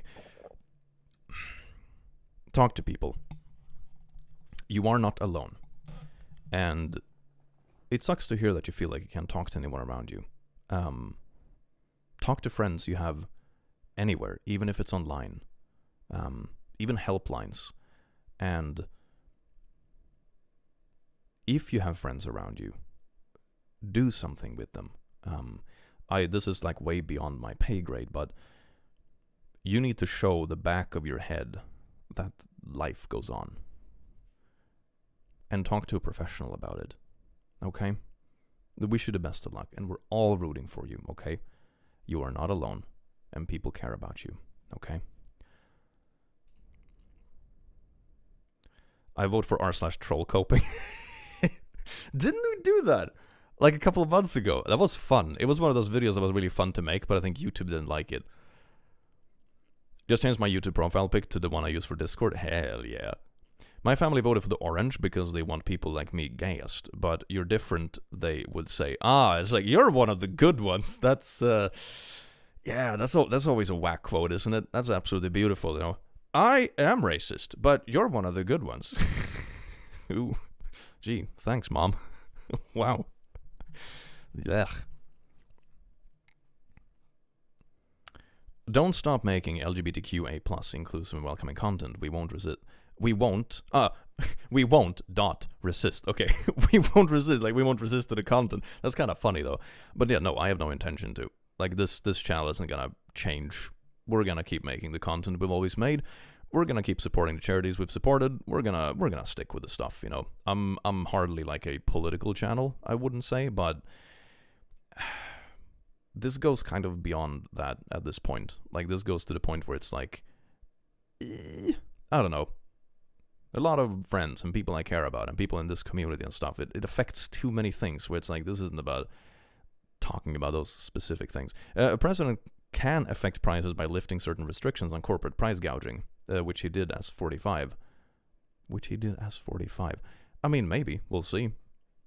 Wait, click, are you okay? I mean, I'm okay. I don't live in the country, so I mean, I'm pretty far away. I mean, I'm bothered by it. I'm bothered, especially on the behalf of other people, but personally, I'm perfectly fine. Eviden, 100, damn, that's way too generous. Thank you, wow, that's insane. Hello, Click, I'm finishing a cosplay for the Sonic Expo this weekend, love you, but what, oh my god, Jesus Christ. You shouldn't be doing this, save it for a charity or something, Jesus Christ. I should probably do that in the near future, though. I haven't done a charity stream in a while. That's probably a good idea. I mean, we did do the charity plushie. That was amazing. Well, that's actually good news, because I don't think I made a big splash about it ever. I think the final tally for the... Where are they? Anyway, the rainbow plushies, right? I don't know. I have too many plushies. I don't know exactly where they are right now. But anyway, the rainbow plushies, they raised a total, like Makeship and I matched donations, and they raised $86,000 for the Trevor Project. Biggest charity thing I have ever done, and biggest charity thing this community has ever done. It's so cool. It is so cool, and I could not have done it without all of you. This is something we achieved together, and it's so amazing. Can you imagine that? It is insane. It's insane. This community raised $86,000 for the Trevor Project. Hell yeah. That is so cool. That is so cool. Trevor Project is LGBTQ youth in the US. They work with crisis intervention, LGBTQ youth, that sort of thing. Charity I would really recommend. And that is something we're going to keep doing. I have no intention of changing that because of edgelords on Twitter. Jessica Lynn, thank you so much for being a lousy, beautiful bean. Min says you're not alone in this. None of us are. Indeed. Indeed you're not. And seek out people. Like, have a support network around you. Have a support network online. Make sure you don't feel alone. Things are always worse when you feel alone in them. But you are not alone. You're so far away from being alone. Okay? The Click, I'm sorry for taking up so much of your time. Just wanted to say that you're an amazing support system, and a lot of us have struggled with a lot. You are a saint. Oh, maybe then Saint Clicky. That sounds good, right? That's poppin'. That's poppin'. Archaeologists in a few hundred years are gonna be like, damn, who's the Saint Click? Canna Vivian, thank you so much for being a last, you beautiful bean. I'm American but moved to the UK on a visa. I don't have a citizenship yet though. I am trans and I don't use Twitter. Should I be looking into this or is it best to stay ignorant? Honestly, don't go on Twitter. It's a shithole. If I didn't already have a Twitter, I wouldn't make it. Oh my god. The only reason I have it is because I'm a creator. I would never be on Twitter if I wasn't a YouTuber, honestly. Because it's like one of those things where it's like you connect with some other creators, you can bother YouTube support if something hits the fan, stuff like that, you know? And good to stay updated. I follow some meme accounts that is good for content, you know, shit like that. But I would never, in a billion years, have Twitter if it wasn't part of my, like, job. I would never submit myself to that cesspool. God. No, it's bad. It's bad. I thought it was bad 2 years ago. Now it's 10 times worse. My only hope is that there are structures in place that would keep Trump from completely dismantling the country. Yeah, I think a lot of the stuff that he would like to do are very slow and very tedious process, and it's gonna be kind of. Didn't Twitter also add something to the TOS that they can take stuff for their Grok AI? Yeah, probably. Wouldn't surprise me. They're very horny for AI on Twitter, and not the good kind of AI. Like, there's a lot of AI tools that are just genuinely good that I would argue doesn't like impede on anything. For example, one AI tool that I've used a couple of times is a tool that I think it is even included in a lot of softwares by now, but it's just extending borders of pictures. It's like, oh, I want to use this selfie picture for a thumbnail, but the picture isn't tall enough, so you pull it out a bit. Usually it's not perfect because AI is wonky, and then you can just polish up the things or remove extra fingers in Photoshop, and there you go. It's stuff like that is cool. I've also seen AI tools that are able to, like, for example, if you are a sprite YouTuber and, you know, you have a sprite on screen, it's an AI tool that can, like, you know, twist it and turn it like it's 3D. Super cool. And, like, re-angle it. Awesome. So there's a lot of cool AI stuff that is just, damn, this is good shit. And then you have the other stuff that is like the equivalent of like NFT bros for AI. This is trash. Oh my god. I remember I had that kind of like thing. I was looking for some thumbnail pictures, I remember, and I searched for, I think it was a video game character at some point, and I realized that, oh my god, half the images that pop up for this are just AI. Like in Google Images, all of it is just AI. It's wild. Sprite YouTubers is my new favorite term for VTubers. No, I'm talking about Sprite YouTubers, not VTubers. VTubers is like the track motion thing. Sprite YouTubers is kind of like what Oz does, you know, with his like 2D sprite that pops up and that it has in his thumbnails and stuff. That's like a Sprite YouTuber. PNG tubers, yeah, PNG tubers, exactly. So that's pretty cool. You can get Sodash in AI because Sprite is a brand of soda hair. Sprite is also a brand of soda hair. Yes, indeed. Hello from Spain. Just one quick question. This is a terrible disaster of Valencia. Yeah, it's so bad. It's so bad. I wish they did more raising awareness for it. Honestly, it's sad. I'm protesting election by making protest bracelets for my friends. Hell yeah. Hell yeah. Largely concerned the Democrats will move to the right to the point where even trans rights aren't a priority. We've seen this in the UK, etc. I hope they don't. I think the mistake... I mean, I'm not a political expert, and hardly in the US. That's not my job. But I think the mistake that the left in the US has done is they've alienated, like, they're supposed to be for the working class, sort of, you know? That's sort of like the thing, and they've alienated so many people because they're trying to appeal to the wrong thing, and they're playing some kind of middle game, and I don't know, they're also bad at picking candidates, really bad at picking candidates, so, meh, but even with that in mind, I don't know, man, it's frustrating, it's so fucking frustrating.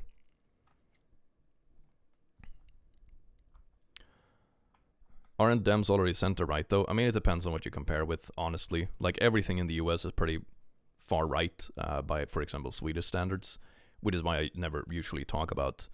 I'm very careful not to talk too much about specific politics because it's interpreted so vastly differently depending on who hears it from which country, you know? It's like, the compasses aren't the same everywhere. It's wild.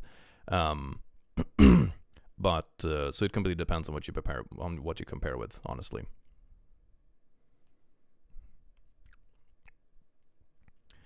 As someone who's gay and my roommate is trans, we're planning on leaving the country. We fear for our safety. I mean, I hope you have someone to move to. That's a nice place to live.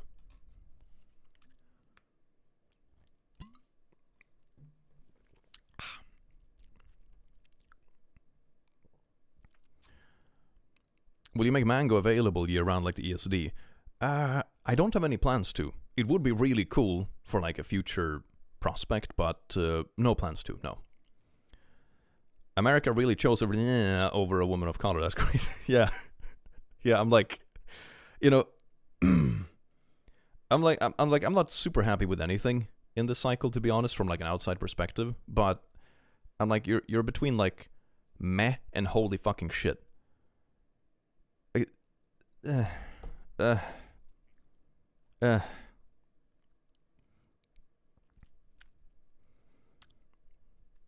Noticing a rise in the bad things in the bad parts of politics. Also being trans, the ones leaning into, is terrifying to me. Yeah, it's been like gradually increasing over the last few years. It's weird. It's weird. You're voting to either get a free donut or burn grandma's house down. Yeah, that's pretty accurate. It's like, one of it is kind of like, meh. There's kind of meh. And the other one is like, oh my god. You know?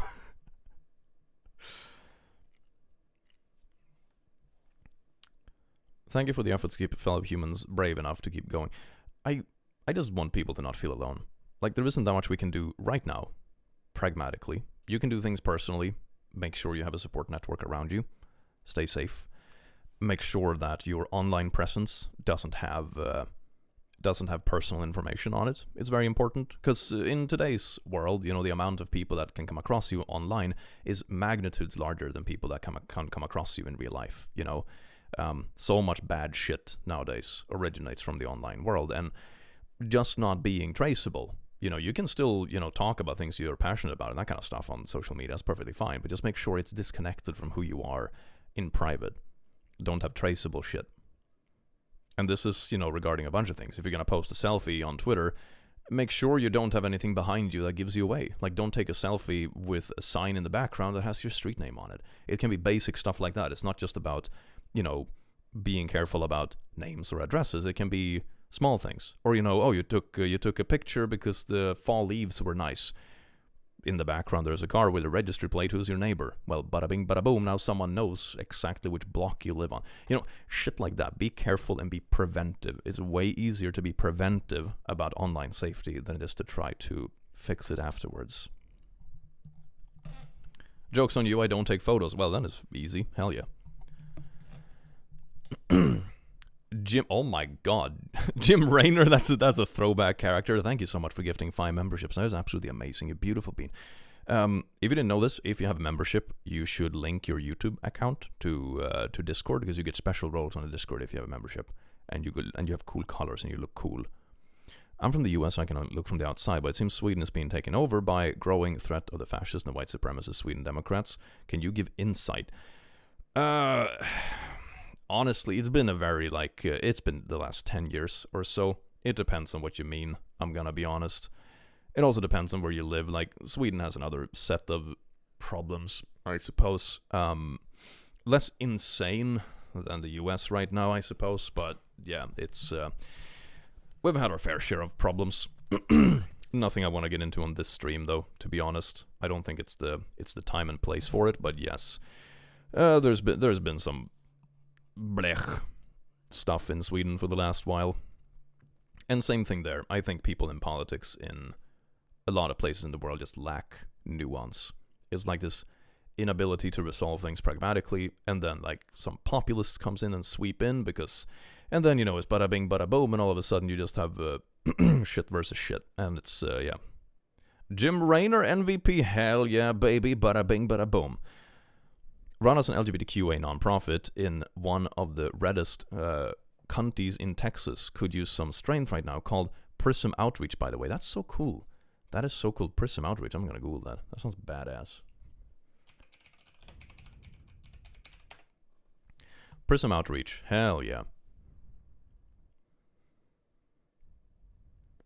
Oh, that's really cute. That looks amazing.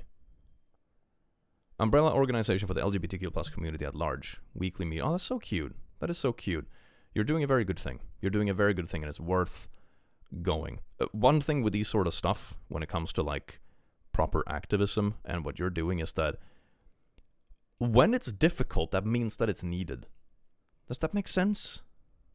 You know, it's like I said with I don't know. It's like the comparison I made with like the insane parent stories. You know. In a perfect world, it wouldn't be needed, but it's the times where it's like difficult stories and stuff, that's when, you know, it's needed, sort of.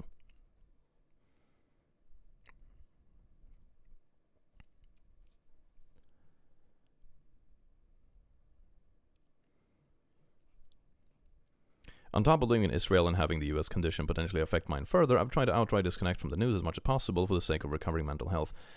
Making sure that taking care of yourself is important. Shit stuff will happen in the world. That is inevitable, because the world is a beautiful place.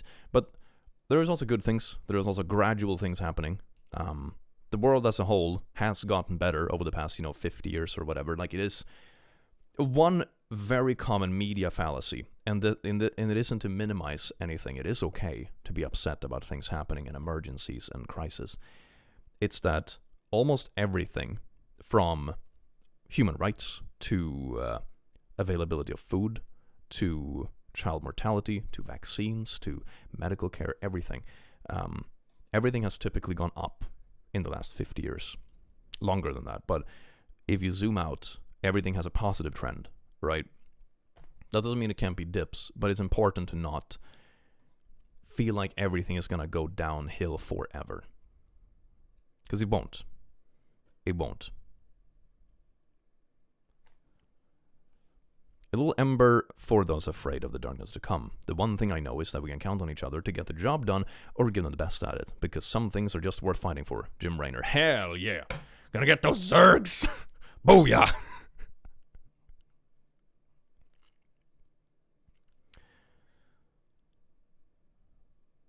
You might still want to leave Twitter. Simply they're removing the ability to actually block people. I don't fucking know. I just removed it from my phone, honestly. I'm glad I'm not really in the mainstream, so to say. I might still remove it someday, but for now it's also nice just to have a placeholder, so no one like hops in and like, you know, pretends to be you. And I think it's still worth to have a presence on the platform. You know, I don't have any hopes of making Twitter less of a shit place right now, but you know, maybe it gets sold in a couple years. Who knows? Wow, that would be something. It was my favorite for the last few years. I'm an autistic woman, and Project 2025 has me terrified. Thank you, chat, for being so loving. I do hope things work out okay. Thank you so much for dropping by. I do hope you're feeling okay despite all of it. And remember that you deserve some self-care. It's okay to disconnect and take like a warm bath or play your favorite video game, you know, or hang out with a good friend. It is okay. Can you squeeze a plushie for me, like aggressively? Oh, it's my favorite thing to do. Oh, even Simba woke up for like 2 seconds and then he went back to sleep. Look at this. God, he's a sleepy boy. Oh, he's so sleepy. Oh my God. God, such a sleepy boy. He's so happy. He's so fluffy and so happy. Absolutely amazing.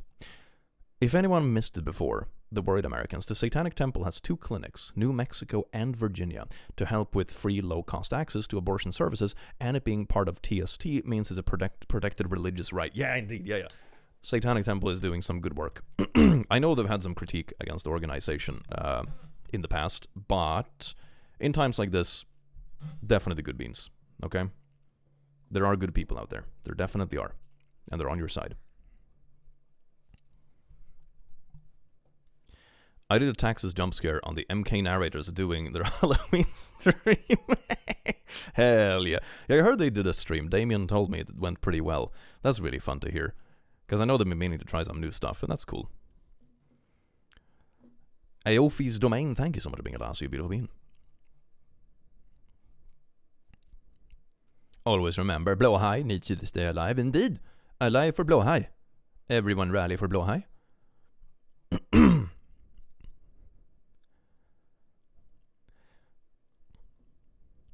I was on the fence about getting a vasectomy, and I'm definitely getting one. Hey, yeah.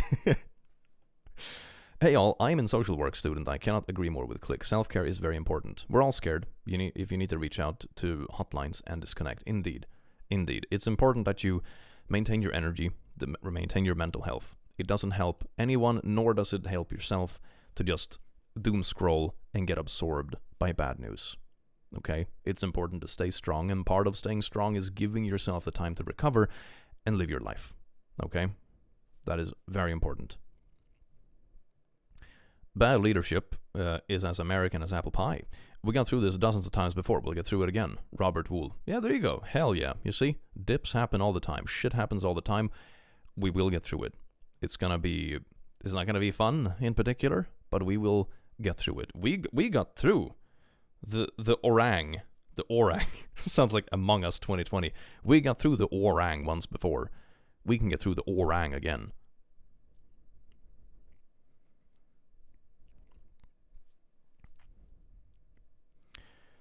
I'm scared to call or text a hotline because I'm a minor and I don't even know what that would say. Try it. If you feel the need to, try it. Believe me, they have dealt with everything you can imagine, okay? And it's not like you don't have to be anxious for it, because you don't have to you don't have to make your case, okay? They are there for you. You're not alone. I've texted hotlines before. They're very helpful. Don't worry too much. Indeed. They have seen probably 100 cases just like yours today. You know, it is fine. You don't have to feel anxious. Doesn't hurt to try, okay?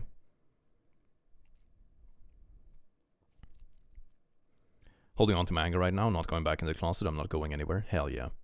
Apparently, walking in the woods and parks really helps with mental health. Last night I did a walk and I feel a lot better. Yeah, just disconnecting feels so good. One of my favorite things to do when bad mental health, when I feel overworked or feel like just fed up with things, or you know, brain is completely dried up, I love going to the countryside for a couple of days. It's kind of like a very stereotypical things we do in Sweden, like but it's so nice. Like a complete change of scenery. It's quiet. It's the nature. It's forest. Have a couple of good beers. And, after a couple of days, your brain kind of like resets in a way. It's quite nice. Like the change of scenery and the quiet. It's so good.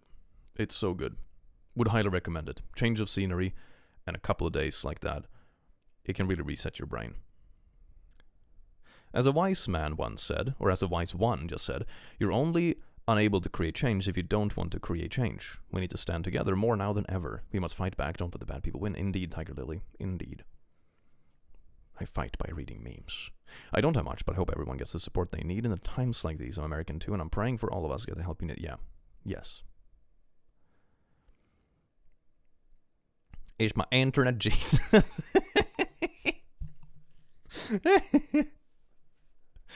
Oh, living in a blue state. We're taking refugees until shit hits the fan. Hey, there you go. Booyah.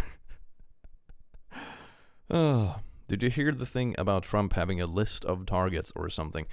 I don't know, man. He said a lot of wild shit, and I'm not sure if... I saw also a wild video of him saying a bunch of wild stuff, but it also looked kind of AI generated, so I don't know. There's so much shite flying around, so... I mean, yeah, he says wild stuff. I also don't know what is just like literal fake news, so I don't know. I think it's... He has a list of targets. Oh, great. That's perfect. Wow. Of course he does. The list of targets things is really... Oh my god, that's so fucking cringe. Oh my god, really? Oh, man. Juliana rocks. Thank you so much for being a last, you beautiful bean. Trump having a list of targets. Wasn't that from The Onion? Okay.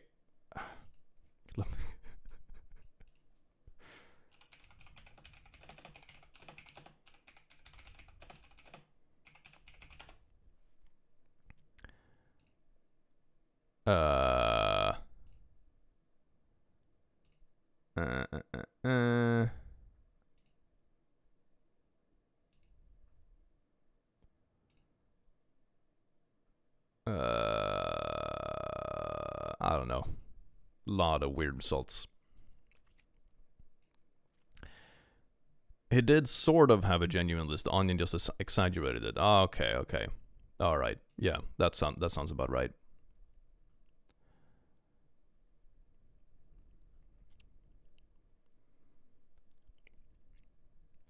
I don't know about anyone else, but my state, one of the reddest ones out there, has its very own hotline app with anonymous reports for school text messages and calls for anybody of any age. That sounds pretty sweet. Hell yeah. I know the clip you thought was AI. It wasn't. 80% of what he says is unhinged. God damn. You don't even know what's real anymore. Fuck me, man. Oh my god. Half of it is The Onion. It's sort of The Onion, but not really. And then it looks like AI, but it's not AI, it's just weirdly edited. And God damn it. I swear to God, dead internet theory is going to be real. Can you imagine that? In a few years, the internet is going to be so big that anyone you think you interact with online is going to be 99.9% a bot. So basically, everyone online is essentially going to have a solo player experience on the internet, and they don't even know about it because there are so many bots per person. And your chances of actually encountering another person and be aware of it being another person is going to be incredibly low. It's going to be beautiful. Hell yeah. Sorry for repeating, but will this channel be a safe space? Always. My brother is gay and he's scared. I'd like to recommend. Oh, that's sweet. We have no intention of changing anything on this channel. We're going to keep going with the content we've always done. So no intention of changing anything here. Like, Jesus, it's an election in a country I don't even live in. Why would I, give up my own values for that? Fuck.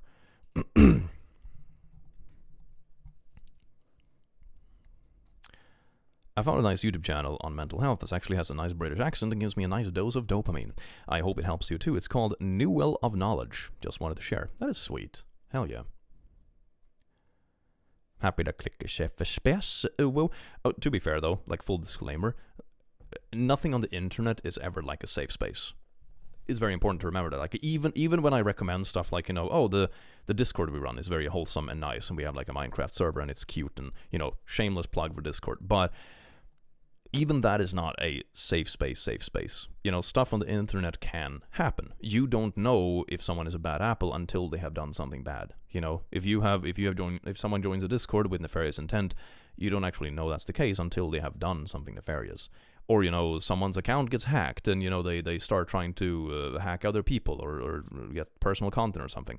So it's important to remember that while a community as a whole can be like an accepting space, it's never 100% safe.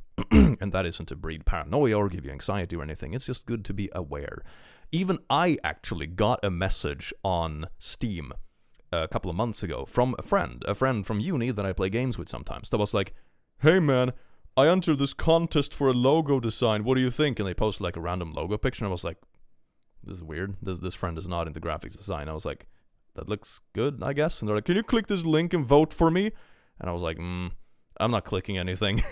And then like 30 minutes later, he texted me again and be like, hey, sorry, I was hacked. And he started messaging people. And I was like, okay, yeah, that's what I figured. So that's my point. Like, just be aware. Shit can happen. And this was like from a personal friend, someone I know IRL. So it's just important to realize that nothing online is like a safe space, even if a community is accepting. Be smart about it. Just called a wellness check for my foster mom. She's okay. I was so worried. And that is so sweet. I'm so glad to hear she's okay.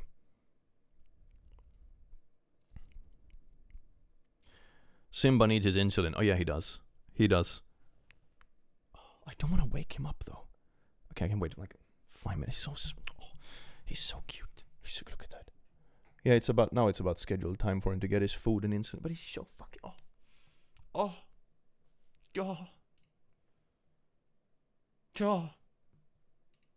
No, it's like that golden rule, you know. It's time to give him his food and insulin. But he's moving slightly. I think he heard the word food. Vill du ha mat, Simba? Vill du ha mat? My God. Are the emotional support team still available? Yeah, link is in the description. It's always available. Hell yeah. Are you okay with giving him a needles click? Actually, I am, yeah. I think it's also because it's kind of different. It's like, you know, it's an animal. You don't really see much because it's so much fuzz. The needle is very tiny. So it's actually been sort of good for my needle phobia. It's like one of those like exposure therapy things, if you will. I was a bit uneasy like the first time, and then I realized like, this wasn't so bad, and then it's fine.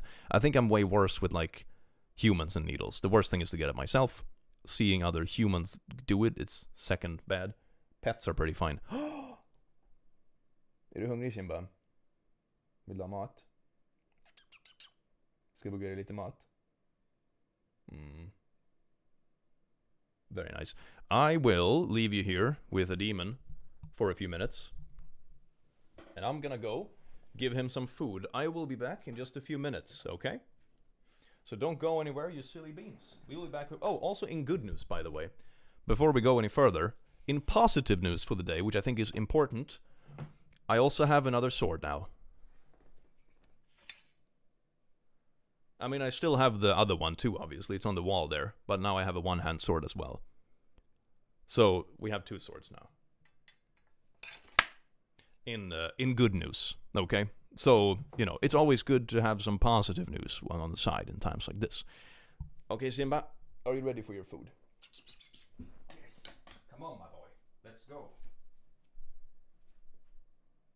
You want your food? Ja, kom då. Mat, Simba. Ska du ha din mat? Kom där. Ja, så bra. Åh.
no, people are spamming. Oh god. Ah. I have a pile of plushies. He was very happy. Act norm. What? Act normal. What did you do? What did you do, chit? What did you... My god. Absolute disgusting. Don't make me bring out sword number 2. I'm warning you. Sword number 2 is here to slay. Ooh, whoa. It's also a Nazgul sword, by the way. But it's like the one-handed one. The small one. Everything is Nazgul swords. I love my Nazgul swords.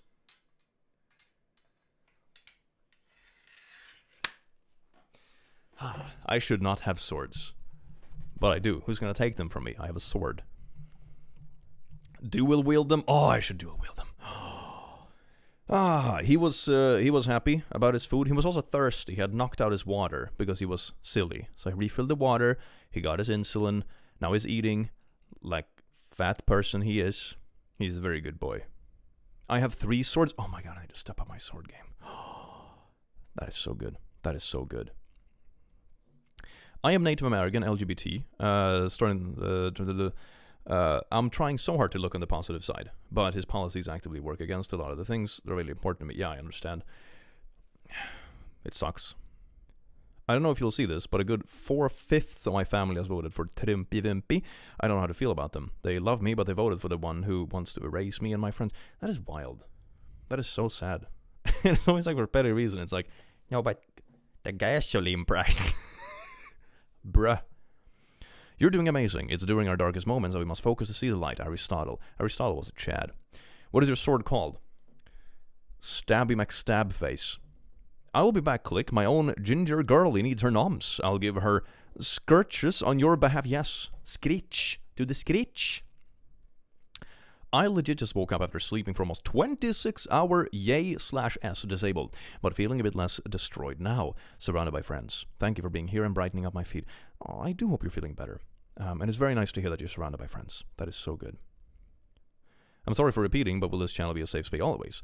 I think I read it already, but yes, it will be. That is, yes, of course. Nothing. This doesn't change it, like God. I don't even live in the country the voting was in. And it's not like I'm gonna, it's not like, it was like this wake-up moment where I'm like, oh my god, maybe I should be a Trumpy-Wumpy. It's like, you wake up, you look at Twitter, and you're like, man, this is absolutely nuts. Why is everyone acting like a spiteful 15-year-old? And, yeah, no, that definitely, if I wasn't turned off enough already, that sure did it. Holy shit. Anyone else watch disaster movie just to feel better? Wouldn't it be better if we all just lived in Fallout? Yeah, wouldn't that be nicer? At least you can just, I don't know, VATS stuff you don't like. God. Hey, Click, I'm a EU citizen, and I'm considering going to college in Sweden, since it's really my only option to be able to afford it. Would you recommend it, and do you have any tips if you end up going? Ooh, yeah, I did it. It was fun. Partake in the student life. Student life in Sweden, very fun. Very good. Good parties, good people. Can recommend. Do like some volunteer roles and stuff. You'll meet amazing friends. Ah, yes, Fallout 5, to be so real. Who needs video games where you can just LARP Fallout IRL? You don't even need to LARP. Hell yeah. To quote Harvey Dent from the Dark Knight movies, the night is darkest just before the dawn. Indeed, it is. The sun will rise, and it will be very gay. The world of Elden Ring sounding rather fly right now. At least in Elden Ring, you get to have swords. Fuck. That's pretty cool. You can learn magic and shit. And there's like actual gods. Most of them are just malicious and insane, but still, it's kind of fun. You revive if you die. You can respawn. It's like, man, I wonder what happens if I jump down this cliff. Oh, didn't work. Respawn, I guess. Can't do that IRL. Good shit. Hey, you can have swords in some places. I know. I mean, none of my swords are like sharp, but that's my apocalypse plan, you know? Bullets run out. That's the problem. If we have zombies, bullets only last so long because the production is gonna go nuts. You know, it's not gonna be in a production. But a sword, you can just like sharpen this, and you have infinite weapon. So good. Swords break though. Shush! There is no durability IRL. That's only a game mechanic. Durability doesn't exist IRL. God, what if you have no whetstone? Then you use the skull of your enemies as one. My dad's owns a real, extremely sharp sword. It's totally legit and totally real. Ooh, that's so cool. That is so cool. You know what you're gonna use in the apocalypse. Hell yeah. What's the name of the second sword? Stabby McStabface. And the first one is Stabber. I don't know. I haven't decided yet. I should make them a good sword name would be like a feminine name. Ursula. That's a good one, right? It's only like a Disney villains. That's amazing. Jafar. Hell yeah. I think Disney villains are good names for swords. That Excalibur. Stabatha. Oh my god. Not all is lost. New York just passed an amendment to their state constitution to protect reproductive and trans rights. People do care about us. Exactly, yeah. The thing is that they're not going to be able to change everything, and definitely not that fast. Like, look at that, for example. Blue states are passing constitutions that, like, protects rights in those states. So even within the country, you have bastions that genuinely care and genuinely have laws in place for you. And while it sucks and while moving isn't fun and all that kind of jazz, you are not alone and people are there for you. I'm so scared for my friends and family who are LGBT. I'm not afraid to fight the good fight for them and everyone else under the rainbow flag though. Signed, an American straight ally. Hell yeah. That is so good. That is so good. You sound like a great friend. Don't forget to give the kitty his medicine. He already got it. He was very happy.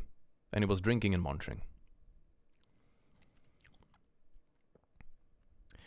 We need to be reminded time and time again that it's so important not to let our fear control us and our aspirations or beliefs. I'm so grateful for your kind words and words of affirmation.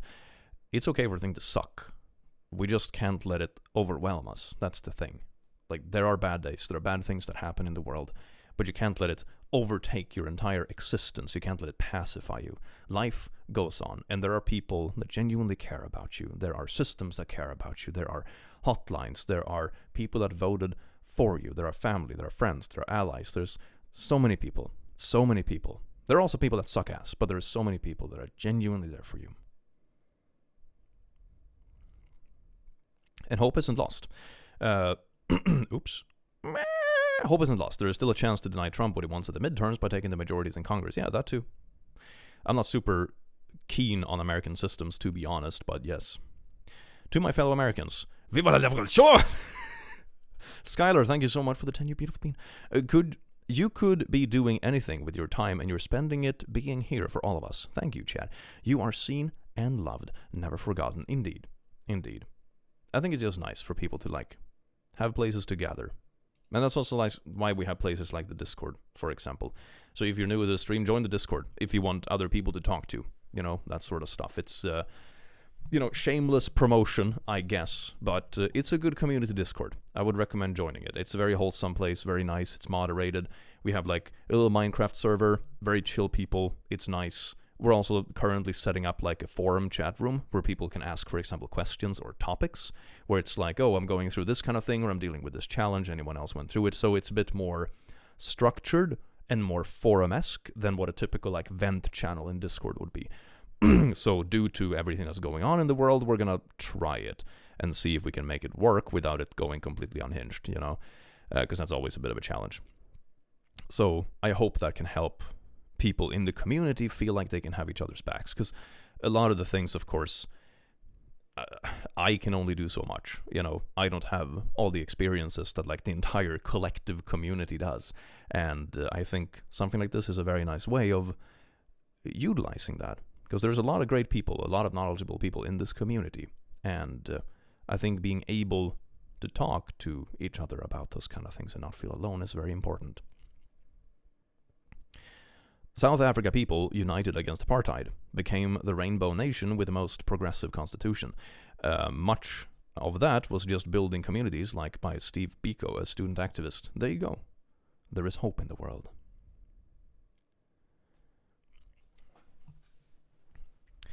I'm really sick. It's a harsh cold. I can barely breathe and all my throat hurts and itches. I feel like I ate a boulder. I took so much throat spray and my autism isn't helping. Help me, please. Oh, that sounds fucking awful. Lots of tea and honey. Honestly, that is good. It smoothens it out a little bit. And lay down. And then sleep a lot. Also, don't play video games, sadly. That's one of the things when you're sick. I am so tempted to play video games when I'm sick. And I realize that it fucks up my sleep schedule when I'm sick and just staying at home. And it makes it worse. Sleep a lot. Nap a lot. Thank you for being you. I've been very stressed lately, and just listening to you today has made me feel better. Thank you so much for dropping by, you beautiful bean. And know that you're not alone. It's okay to be stressed, but don't let it overtake you. If you need to like decompress and not be in the online world, which is honestly absolute shit right now, that is perfectly okay. Obligatory emotional support Canadian checking in, hell yeah. Something sleep schedule is already cooked anyway, oh god.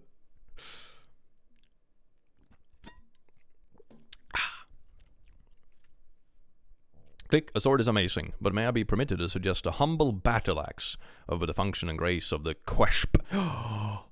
Ooh. Maybe I should get a giant, like, Viking battle axe. Oof, like one of those heavily decorated ones. Oh my god, I can get a Nazgul battle axe. I'll do like a Nazgul Viking cosplay. You know, a polar expedition Nazgul, which has like, you know, fur on the shoulders and a big battle axe. Damn, that would be sweaty as fuck, but man, it would be cool. Yes. God, that's so cool. Viking Nazgul. God, I'm so down. I'm so down. That's like something we will find in one of those shitty, like, AI compilations on YouTube. What if Lord of the Rings was actually Norse mythology, you know? That would be so cool. Hell yeah. Click should run for president of the world. I don't know about that. I think I would be burned out by politics in a week, honestly. I have like avoided it for the most part. I mean, obviously, like, the channel has like values and stuff, don't get me wrong, but it's not like I'm a political channel.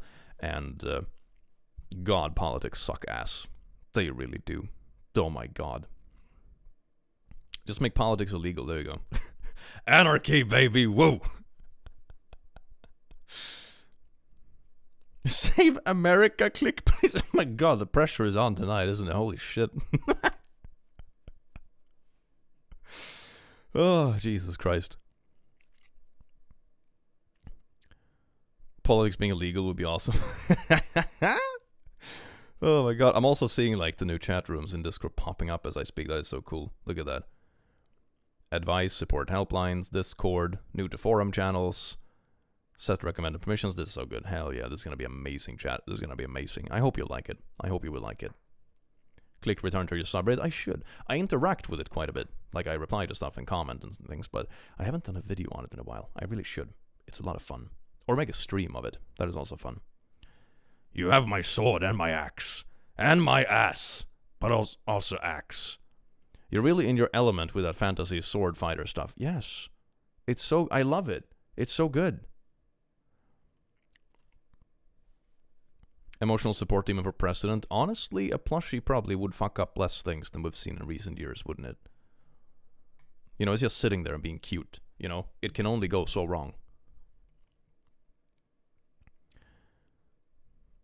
I'm a Brit, and Trump's planned trade war, the tariffs, and his lack of friendliness with NATO added him to being a puppet to Putin has me scared for my country. Yeah, of course. Like, that's the thing with US elections. They kind of send ripples in all kinds of places in the world.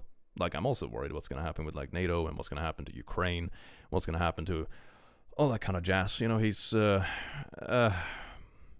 I'm still hopeful for the best, but, man, it's not...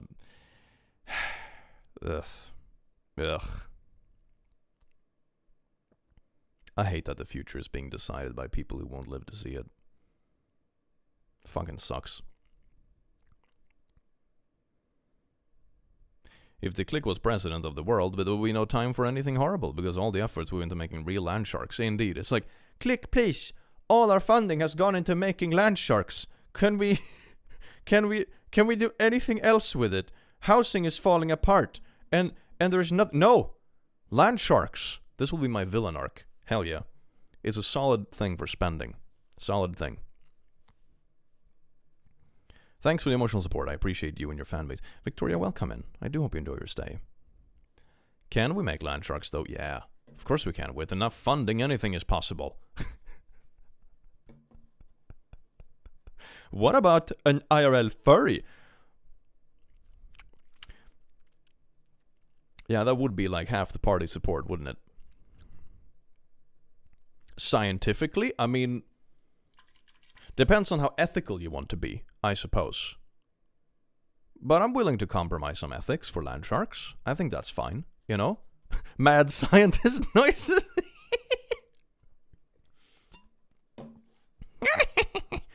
Honeybee, thank you so much for being a lasso, you beautiful bean.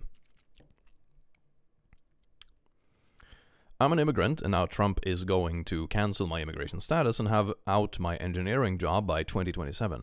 Any U.S. citizen interested in dating an engineer? I promise love and support. Life hack, get married? Hell yeah.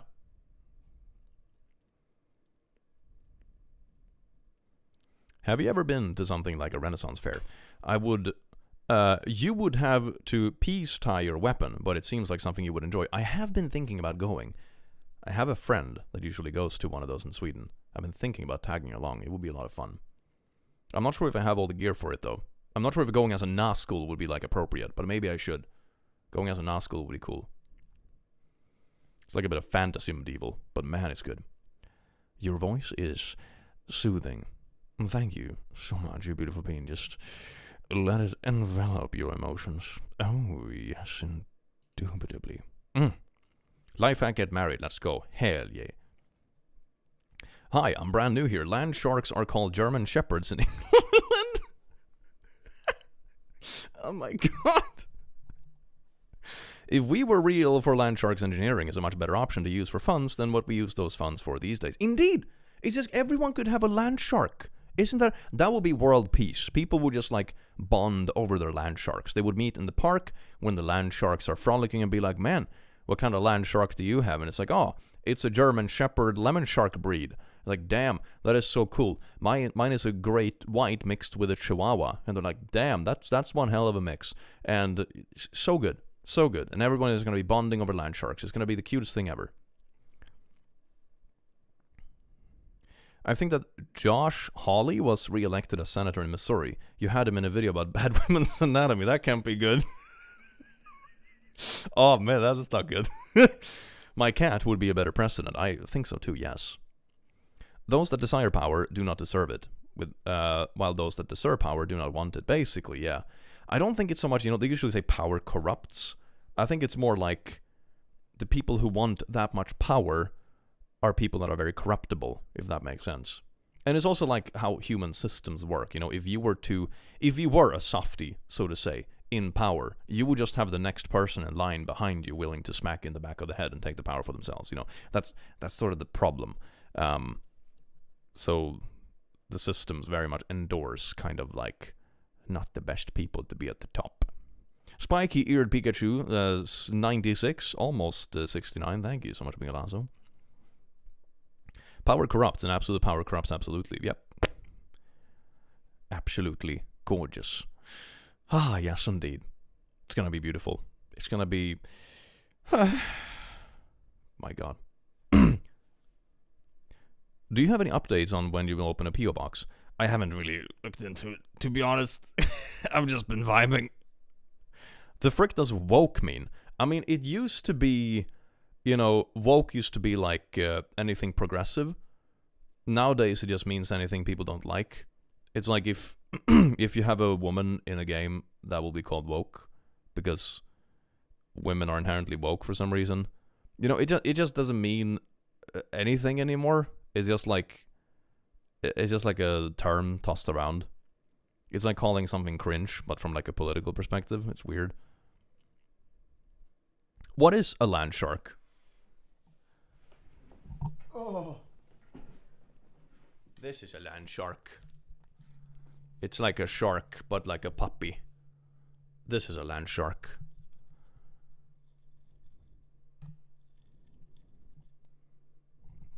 Jangling keys for the stream.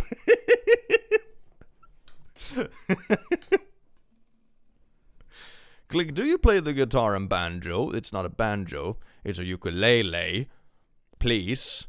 Or are they just for decor? I mean, both. I do play them, but they're also for decor. I believe... Oh, God. I believe woke originated from black culture. Especially meant being aware of social and political issues. Particularly racism. Yeah, it was like, you know, you're woke. You've opened your eyes to the problem, kind of, or whatever. You woke up. Wake up, sheeple. But now it's just something that, you know, cringy people online used to describe anything that has a woman in it, basically. Have you ever looked into r/relationship advice? Or relationship...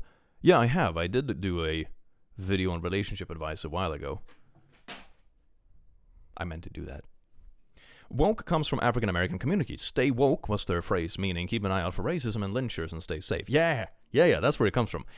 Nowadays it got bastardized hard, didn't it? It's like the opposite of reclaiming a slur. Isn't it? God.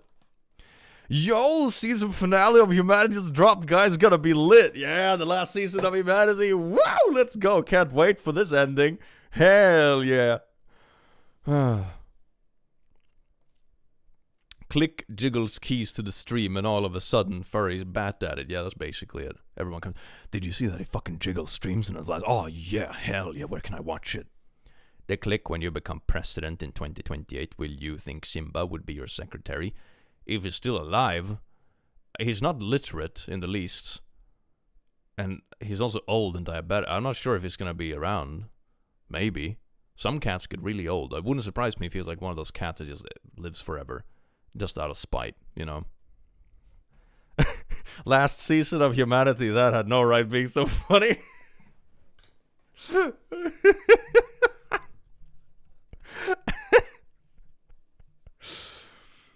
Click, you should name one of your swords the Throngler. What the Simba will live longer than the Click. That is like ominous. That's ominous. Oh my god. I want him to live forever. Ooh, that's kind of a pun. Hey Click, I've been watching your content a few years now. Just came out as trans myself a few days ago. Luckily I'm in Australia, so it doesn't affect me much. On a lighter note, it's my birthday. Happy birthday. That is absolutely amazing. I hope we get the kangaroo. Kangaroos are cool. If it's a nice kangaroo. Maybe it's like one of those baby kangaroos. When can I get Moodeng as a present? Can I adopt Moodeng? I want Moodeng. Who in chat wants Moodeng?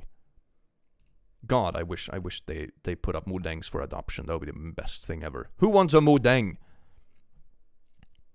God, Moodeng is so amazing. I love Moodeng. Someone at the gym the other day saw my phone lock screen. I have Moodeng on my lock screen. And there was like, someone's phone is ringing. Whoever has a weird hippo on their phone. I'm like, it's Moodeng! Dude, uncultured swine! Anyway, that's why I'm banned from the gym. Hippo plushie! It's so cute. You can just make a fat plushie and it's a hippo. It's so good. Alright, time to drag myself out of bed and tend to my two cats, mom and child. One dog, the other cat who lives on the porch, and various mice living in the walls. Thank you for the positivity. Oh, that's so many animals. That's amazing. I hope I have an amazing fuzzy day. Thanks for advising marriage. Who would have thunk it? I wish well to everyone on chat. Honestly, I know some people who... I mean, they were together, so like... Maybe it was like on the horizon anyway, but people who have gotten married quicker than they would otherwise because of reasons like, you know, citizenship and that sort of stuff. It's not like an unheard concept. Moodeng cute, that's too strong. Man, I follow like a solid handful of just daily Moodeng accounts on Instagram. That's how you get serotonin. Delete Twitter. Twitter is a cesspool. Download Instagram and only follow Moodeng accounts. That's how you do it. That's how you achieve real happiness. Twitter is full of like Musk fanboys being like, now we can say slurs for 4 years. Great, Timmy, go nuts. Say your little slurs in your corner over there. I'm gonna be on Instagram watching Moodeng in the meantime. Okay? That's where happiness comes from. If you look at things with all the facts, then socialism is literally so good on paper compared to free market capitalism. I mean, it depends on what you mean by it, to be fair. I mean, if you look at Sweden, for example, it's not... There are socialist aspects, but it's not like, you know, it's a free market. You know, I think I think the least shitty system, in my opinion, so far that we've come up with is like just regulated free market. It's like you have enough systems and healthcare and stuff that is publicly available to everyone, and also free education. That is one thing that I love about Sweden. It just reduces nepotism, because God, it just goes nuts otherwise. Like, Jesus Christ. And that's sort of like my thing on it all. It's not the best thing. It's like the least shit system. That's the thing. But the thing is that it has to be regulated, because otherwise it goes bananas. Because the thing is that in the free market, it's always easier to make money when you already have money. And that's always like the accumulative problem. The money seems to always have a tendency to gravitate to the same spots, which, yeah. Socialism is good when it's not authoritarian. The problem when people equate socialism with dictatorships, yeah, it's like for, like, you know, the kind of communist ideal, so to say. The problem is that you need to have a small group of people that take power, and then they need to willingly give away that power. And that's the step that never happens, you know? And then it just becomes a fucking dictatorship. Which, in theory, I guess, you know, a dictatorship is quite effective, you know, I suppose. If you had, like, a genuinely good dictator in a perfect world, that would be the perfect system, wouldn't it? Super efficient. But of course it would never happen, because even if your dictator is good, someone would just assassinate them and take the place anyway, and you're back to shit dictatorship. So it's like... What is it? I think it was Einstein who said that, in theory, practice and theory is the same thing. In practice, they are not the same thing. Spite is the best thing to live on. What did you eat for lunch today? Spite. Yum. Click for world dictator. Woo! You don't have to have people to take power, but that's anarchism. Yes, indeed. Illiterate old, already perfect for a politician. Oh, you mean Simba? Yeah. Illiterate old, yeah. Perfect. Hairy? He has more hair than most politicians, to be fair. Maybe that's a good thing. Let's keep living out of spite and look forward to the day the orange outlive the fiends. Oh my God. For those that need to hear it, you are valid, you are seen, you are loved. We'll get through this together. Indeed. Indeed. I feel like being a dictator sort of just messes with your head and goes bad. Yeah, I think it's like, probably, even if you go into it with good intentions, I think it probably has a similar corruptionness as, for example, you know, if you ever watched the anime Death Note, you know, that sort of thing, where it just kind of goes bananas, where it's like, he came into it with good intentions. It's okay, I'll kill bad guys. That sounds great. You know, why wouldn't you want to get rid of, like, criminals that hurt people and stuff like that? Amazing thing. But of course it goes to absolute shit, and then he has to start killing people who are innocent just to, like, keep getting away with stuff. And it's like, yeah, it very quickly escalates. Power corrupts, yes. Indeed. Yo! Death Note! Corruptionness? Is this a real word, Lemao? I don't fucking know. I made it up. All words are made up, if you want to go that route. Don't give in to your enemies, outlive them. Satan, probably. Yeah, indeed. That's like one of the best tweets from the Satan account on Twitter. Don't end it all. Outlive your enemies.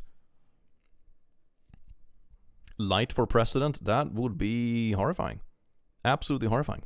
There's a new baby pygmy hippo in Scotland. Haggis. I saw the pictures. It's so small. It's so small. It's amazing. I want it. I want to adopt all the baby hippos. It's so good. But Modeng is still my favorite because it's just the, like, embodiment of chaos. It's so good.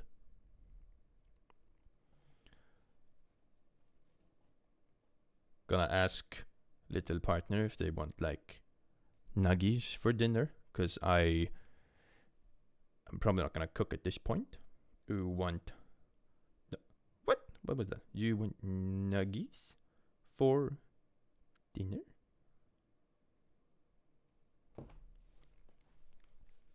Do you have a favorite bug? I used to love butterflies as a kid. I was really good at, like, knowing the names and stuff, because I think I got, like, a butterfly book when I was a kid. So maybe butterflies? I also love ladybugs. Ladybugs are fucking badass. They're predators. One thing I did one summer, because I had some lice on one of my houseplants, I went out with, like, a little matchbox, and I picked up a few ladybugs from nearby bushes, and I put it on my plant, and they just ate the shit out of the lice. And then you just open the window and they can fly out again. So you just give them a free meal. It's amazing.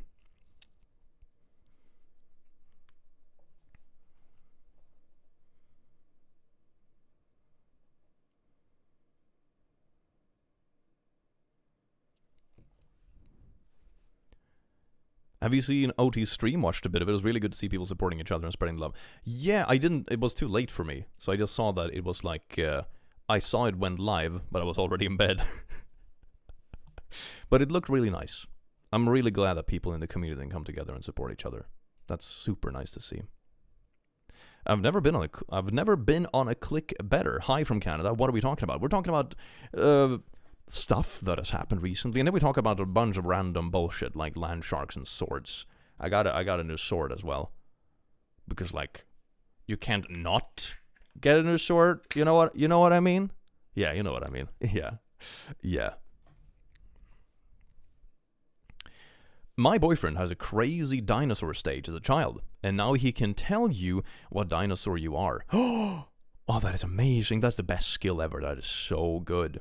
Here to toss some love to Potatoes. Well, I miss her a lot and hope you both have been doing well. Thank you so much, Kim. Thank you so much. I've never heard anyone called aphids lice. Makes sense. Yeah, but in Sweden they're called lice, actually. Maybe it's a translation thing, but yeah, makes sense. We call them bladlöss, which is like leaf lice. Everything in Sweden is very literal. Same as in German. You know? Leaf lice. That's what they're called in Sweden. It's the same as a sköldpadda, tortoise. It's called a shield turtle because it's like a shield toad, because it looks like a toad that has a shield on its back. So it's called a shield toad. It's a very literal language. Yeah, it's a brattlöse in German. Exactly, yeah, it's the same shit. Same shit. That's why German is kind of like easy to learn as a Swede, because everything is also like very literal. It's so good. It is so good. Leaf lice sounds like termites to me, but they eat more like wood. That's more like wood lice. I think some people got a point with the Christmas ESD idea. Maybe candy cane horns and additional Santa hat you put on top, like the ghost mango with removable fabric. That would be cute. I think a ghost hat, Christmas hat would be perfect. Nyckelpiga. Indeed, that one isn't very literal. That makes no sense. No sense at all. And turtle is shieldpad. The German Schildkröte. Oh man, that's like one of the ugliest words in the world. Ah, yes, mein Schildkröte. Ah, mein Schildkröte. Das ist wie ein Panzerkampfwagen. Krankenwagen. Yes, indeed. It's absolutely beautiful. So good. I love German. Oh, it's so good. Shout out to German people. Hell yeah. Anti-baby pill. Is that preventative? Anti-baby pill. Anti-baby pillen.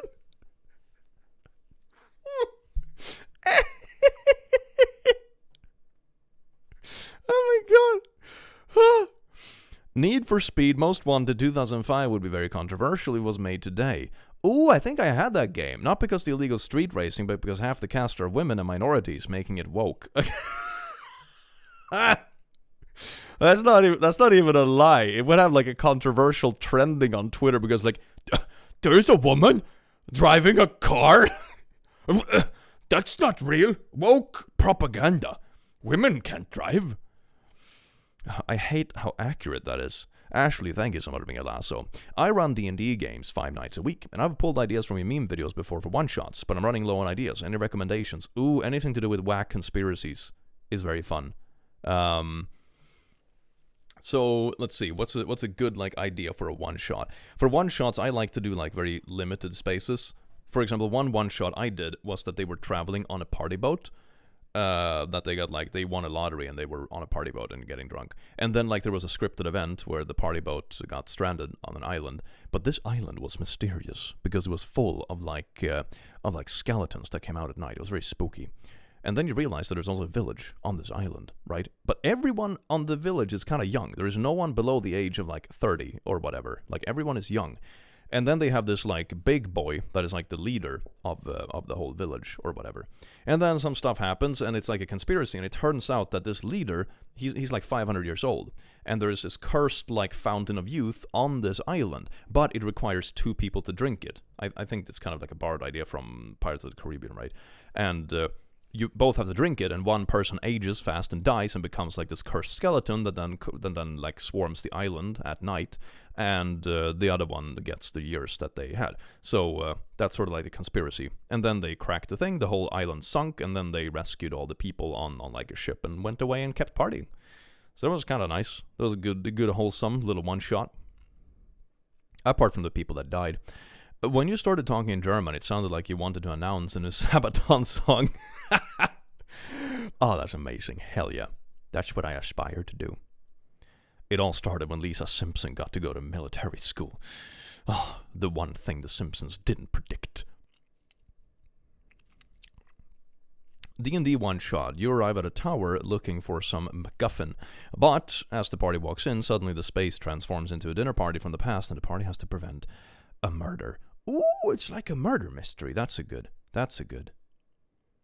Start singing Sabaton. Oh, it's so good. It's so good, man. Rammstein!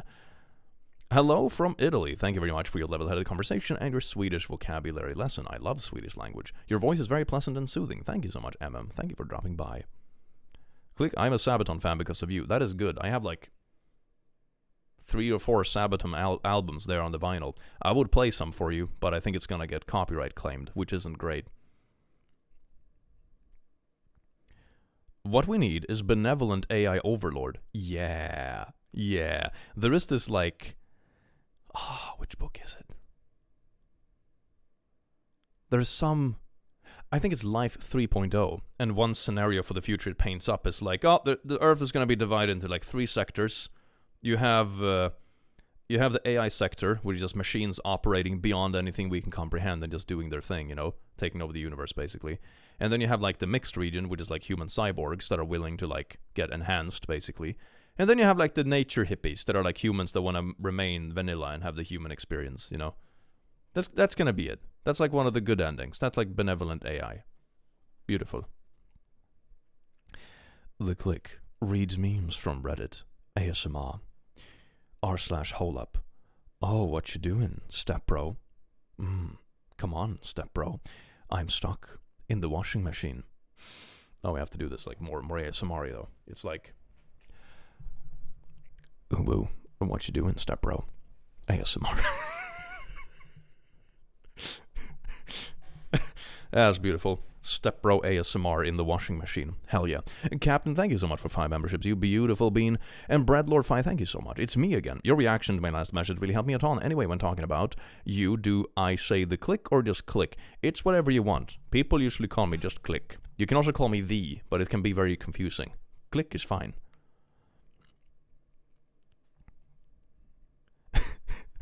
Come on, step bro. I am stuck in the washing machine. Stream buffers. Damn it, right on the cliffhanger. I want to know what happens in the washing machine. Click, your videos have... Ooh, that scrolled too fast. You videos have gotten me through some tough times, thank you. That is beautiful. And thank you so much for going through them. You're the strong person who gets through it, okay? If we can laugh together on the way, that is great. But you were the one who gets through it. Have you all watched Love, Death, and Robots? In one of the episodes, the day the yogurt took over was kind of a benevolent AI concept. I have seen it, but do I remember that episode? The day the yogurt took over. Is that the one with the... with like the house machines, no?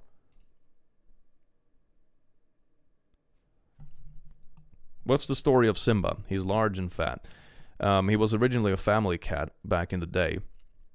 Then my family got spontaneously because they were worried about like the house feeling empty. And he's still here.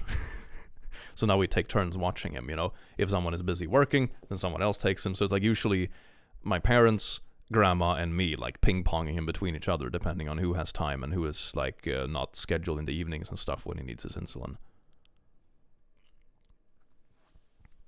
House machines will be Fallout New Vegas. Oh, hell yeah. Oh, what you doing, step click? This is silly, but my friends and I have been saying since the election something from Pushpa. I don't know how to pronounce that. Not going down. That is good. That's a good saying.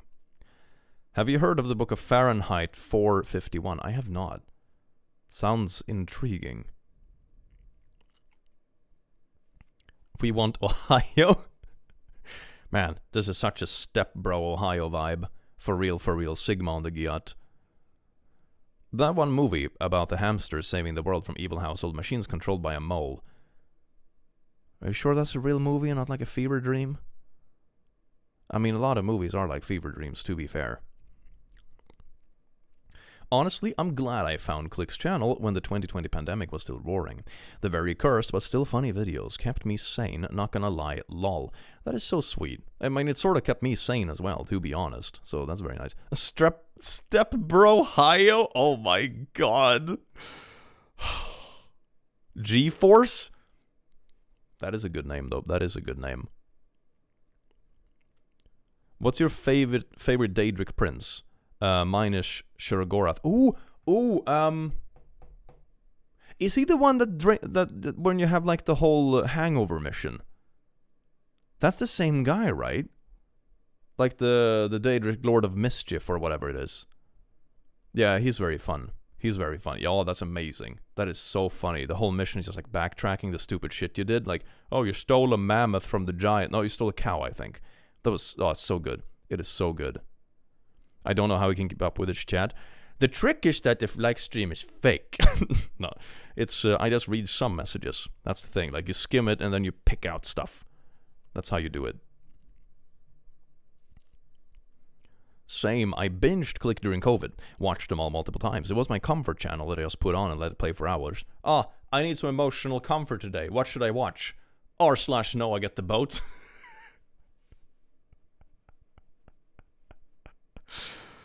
Whew. Oh boy.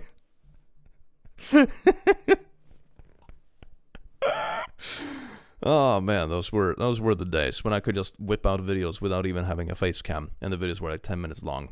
Man, those were the vibes, wasn't it? I'm glad I found the Click. It's comforting to watch. Ay.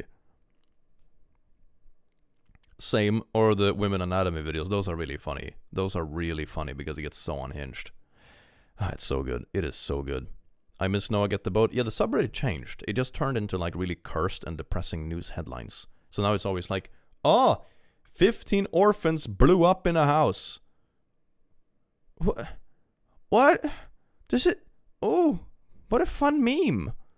It's not the same. It's not the same.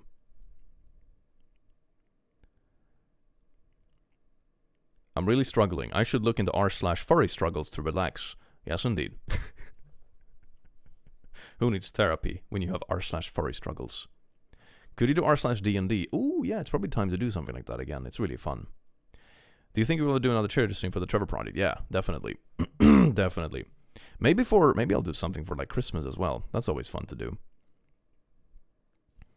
I'm quite worried about the situation in America right now. I'm a newly trans person who just started her journey. I don't know how to go about it if orang makes things worse. I am scared.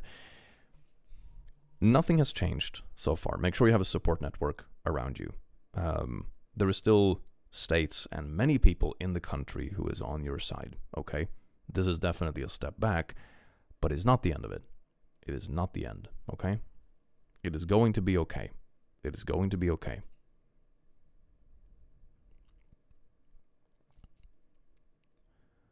Click, how about a Pluffsy the Owlbear plush? Oh, that would be so good. Not sure if I could make an owlbear, though. That sounds like it's going to be a copyright hassle, but man, that would be so good. I love owlbears. Like a fat, little, small owlbear. Oh my god, with little paws. That'd be amazing. Oh my god. Oh, I love it already. Click, out of context, but have you played The Dark Descent, right? Yeah, that was one of my first Let's Play games back in like 2010. Have you also played the other Anisha games? I played A Machine for Pigs back in the day when it came out. I wasn't as hooked on it, though. The Dark Descent was really the banger. But I played a couple of them, yeah. Sky69, thank you so much for the membership and the little emojis. Trans woman here, 34. Blue state, stay and help. Purple state, fight. Red state, leave to a blue or purple state. Things will get harder and less accessible, but this will pass.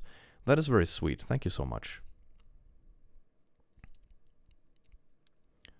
Make a hawk bear. This is not technically copyrightable owlbear. Maybe a duck bear.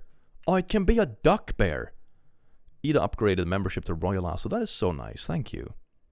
Does Click still play Skyrim? I have it installed, but I don't think I played it in a bit because I think I broke it with a bunch of mods. So I need to figure out the load order because I have like 150 mods and it's a fucking mess. Duck bear? Oh, maybe that's like a better, easier thing to get to work than Cerberus duck. Maybe I should just do a duck bear. How about that? I think duck bear would be cute. Because it's kind of like an owl bear, but the beak can be like soft and it can be fat. Kind of like duck bear.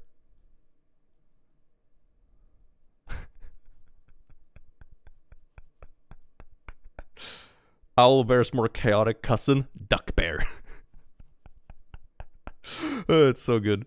You think r/insane parents videos is gonna have a new bingo box category due to elections this year? Oh my god. I'm just gonna have a box on the bingo called Orang. The listeners post. Thank you so much for gifting membership, you beautiful bean.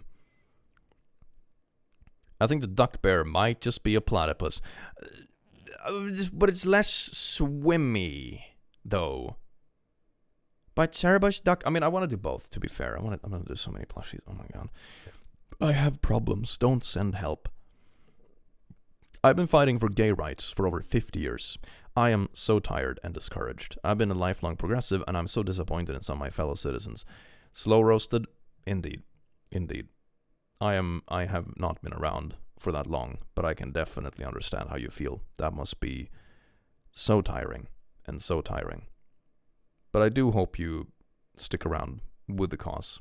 I do hope for the younglings you're still here, and you can provide maybe some words of wisdom about things that was overcome in the past, because it brings hope about stuff we can overcome tomorrow.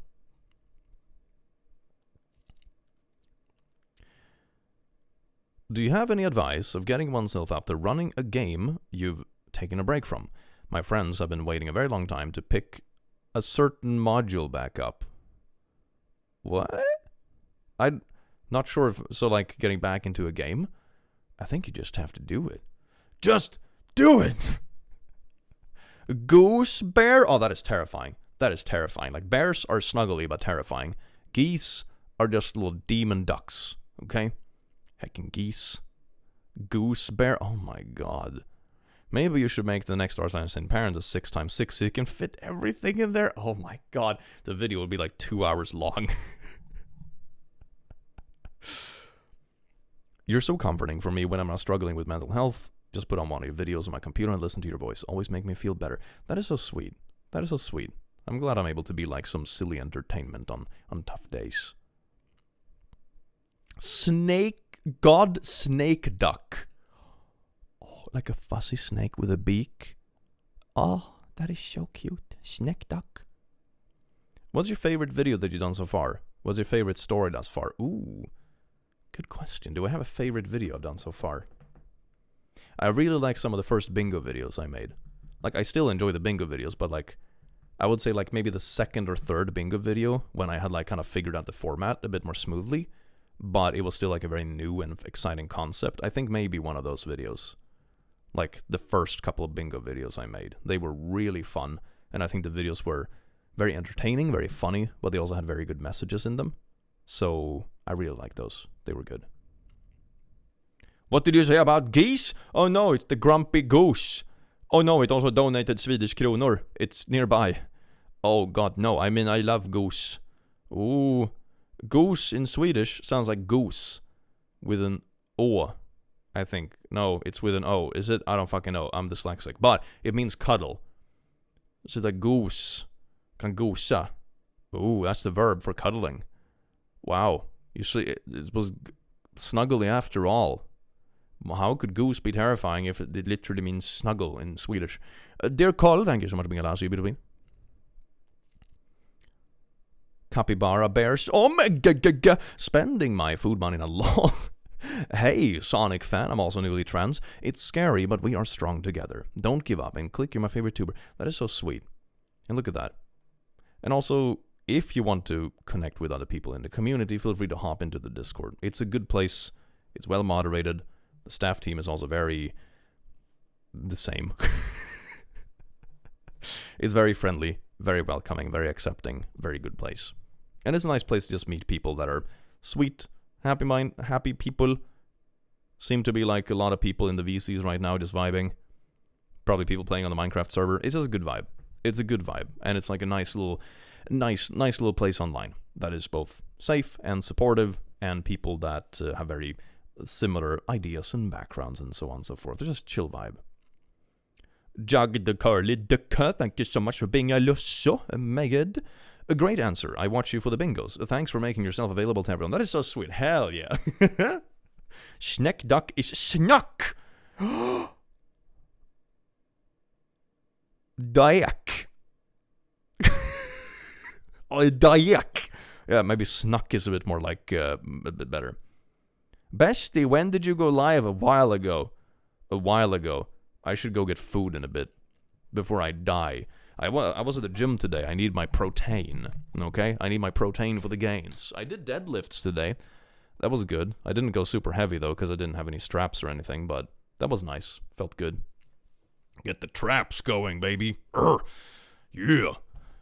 The traps have grown a lot. Look at that. It's like, boom. Yeah, baby. It's good traps.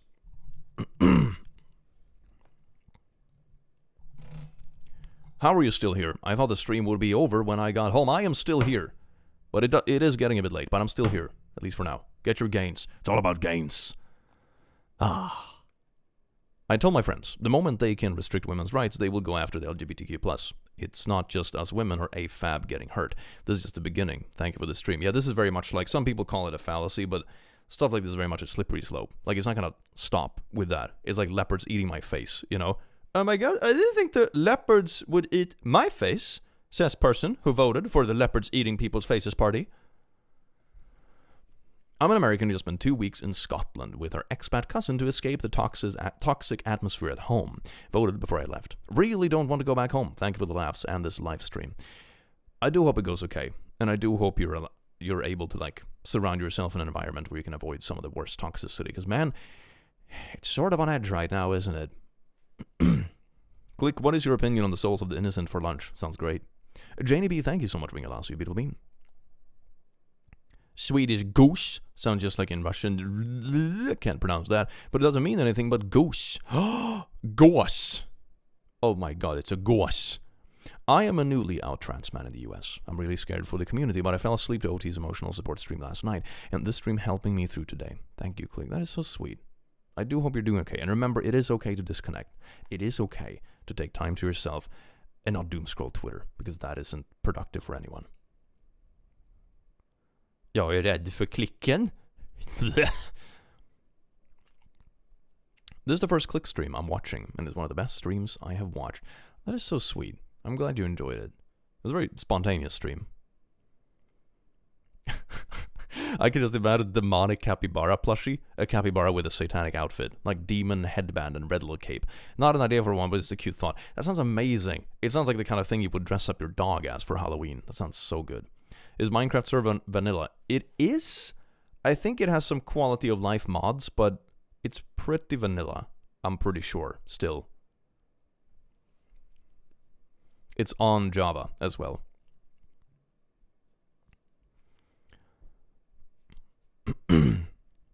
Did you dress up for Halloween? I was in NAS school. We didn't have a Halloween party though. Our schedules got a bit too mashed, sadly. But I did have a Halloween stream where I dressed up as a NAS school, and that was fun. I love it. Join the server? Hell yeah. Booyah. An axolotl with a hippo face? That is so good. Oh. Oh. That is such a cool Halloween costume. Yeah, it's really nice. I have some pictures of it on Instagram and stuff. And also on, in the intro, one of my recent videos. Whichever one it was. Traumatized them back, maybe. Something like that. Plushy axolotl. I was Mothman? Oh, hell yeah. Gotta love myself a Mothman. it is getting a little bit late for me, and I have to start heading off so I can get a little bit of munchies in me before it gets too late. I do hope you all appreciated today's stream, and I do hope you all feel a little bit better, know that there is community around all of this. This channel isn't going to change or anything like that if anyone was ever unsure about it. If you want to talk to other people in the community, feel free to join the Discord. It's nice, it's wholesome, it's sweet, well moderated. It's a good place to just vibe if you're feeling like a bit down and just want to have fun people to play Minecraft with, or just vibe, or like look at the fan art, or whatever it might be. And I do hope you have a great rest of your day. And remember, it is okay to disconnect if there's too much nasty shit online, because man, it really do be spiking right now. It's nasty. People online have no chill. Thank you for being an ally, Click. You're a comforting person, and so are your videos. You helped me through some dark days. I'm Ray, by the way. Welcome in, Ray. And thank you so much. I do hope you enjoyed your stay. I want you to see my message, make me happy, lol. Did I join the Discord? I have work now. Hell yeah, Discord. And don't feel pressured to, like, send anything, okay? It should never be, like, a pressure for attending streams or anything like that, okay? Goodbye and good night, everyone. I hope you have an amazing rest of your day, and I will see you again in the very near future. Should I publish the video today? I have a video on the go. Maybe I should publish it tomorrow, so people can actually go to sleep. I'll see what I do. I'll decide after I end the stream. I hope you have an amazing rest of your day, you wonderful, beautiful beans, and take care.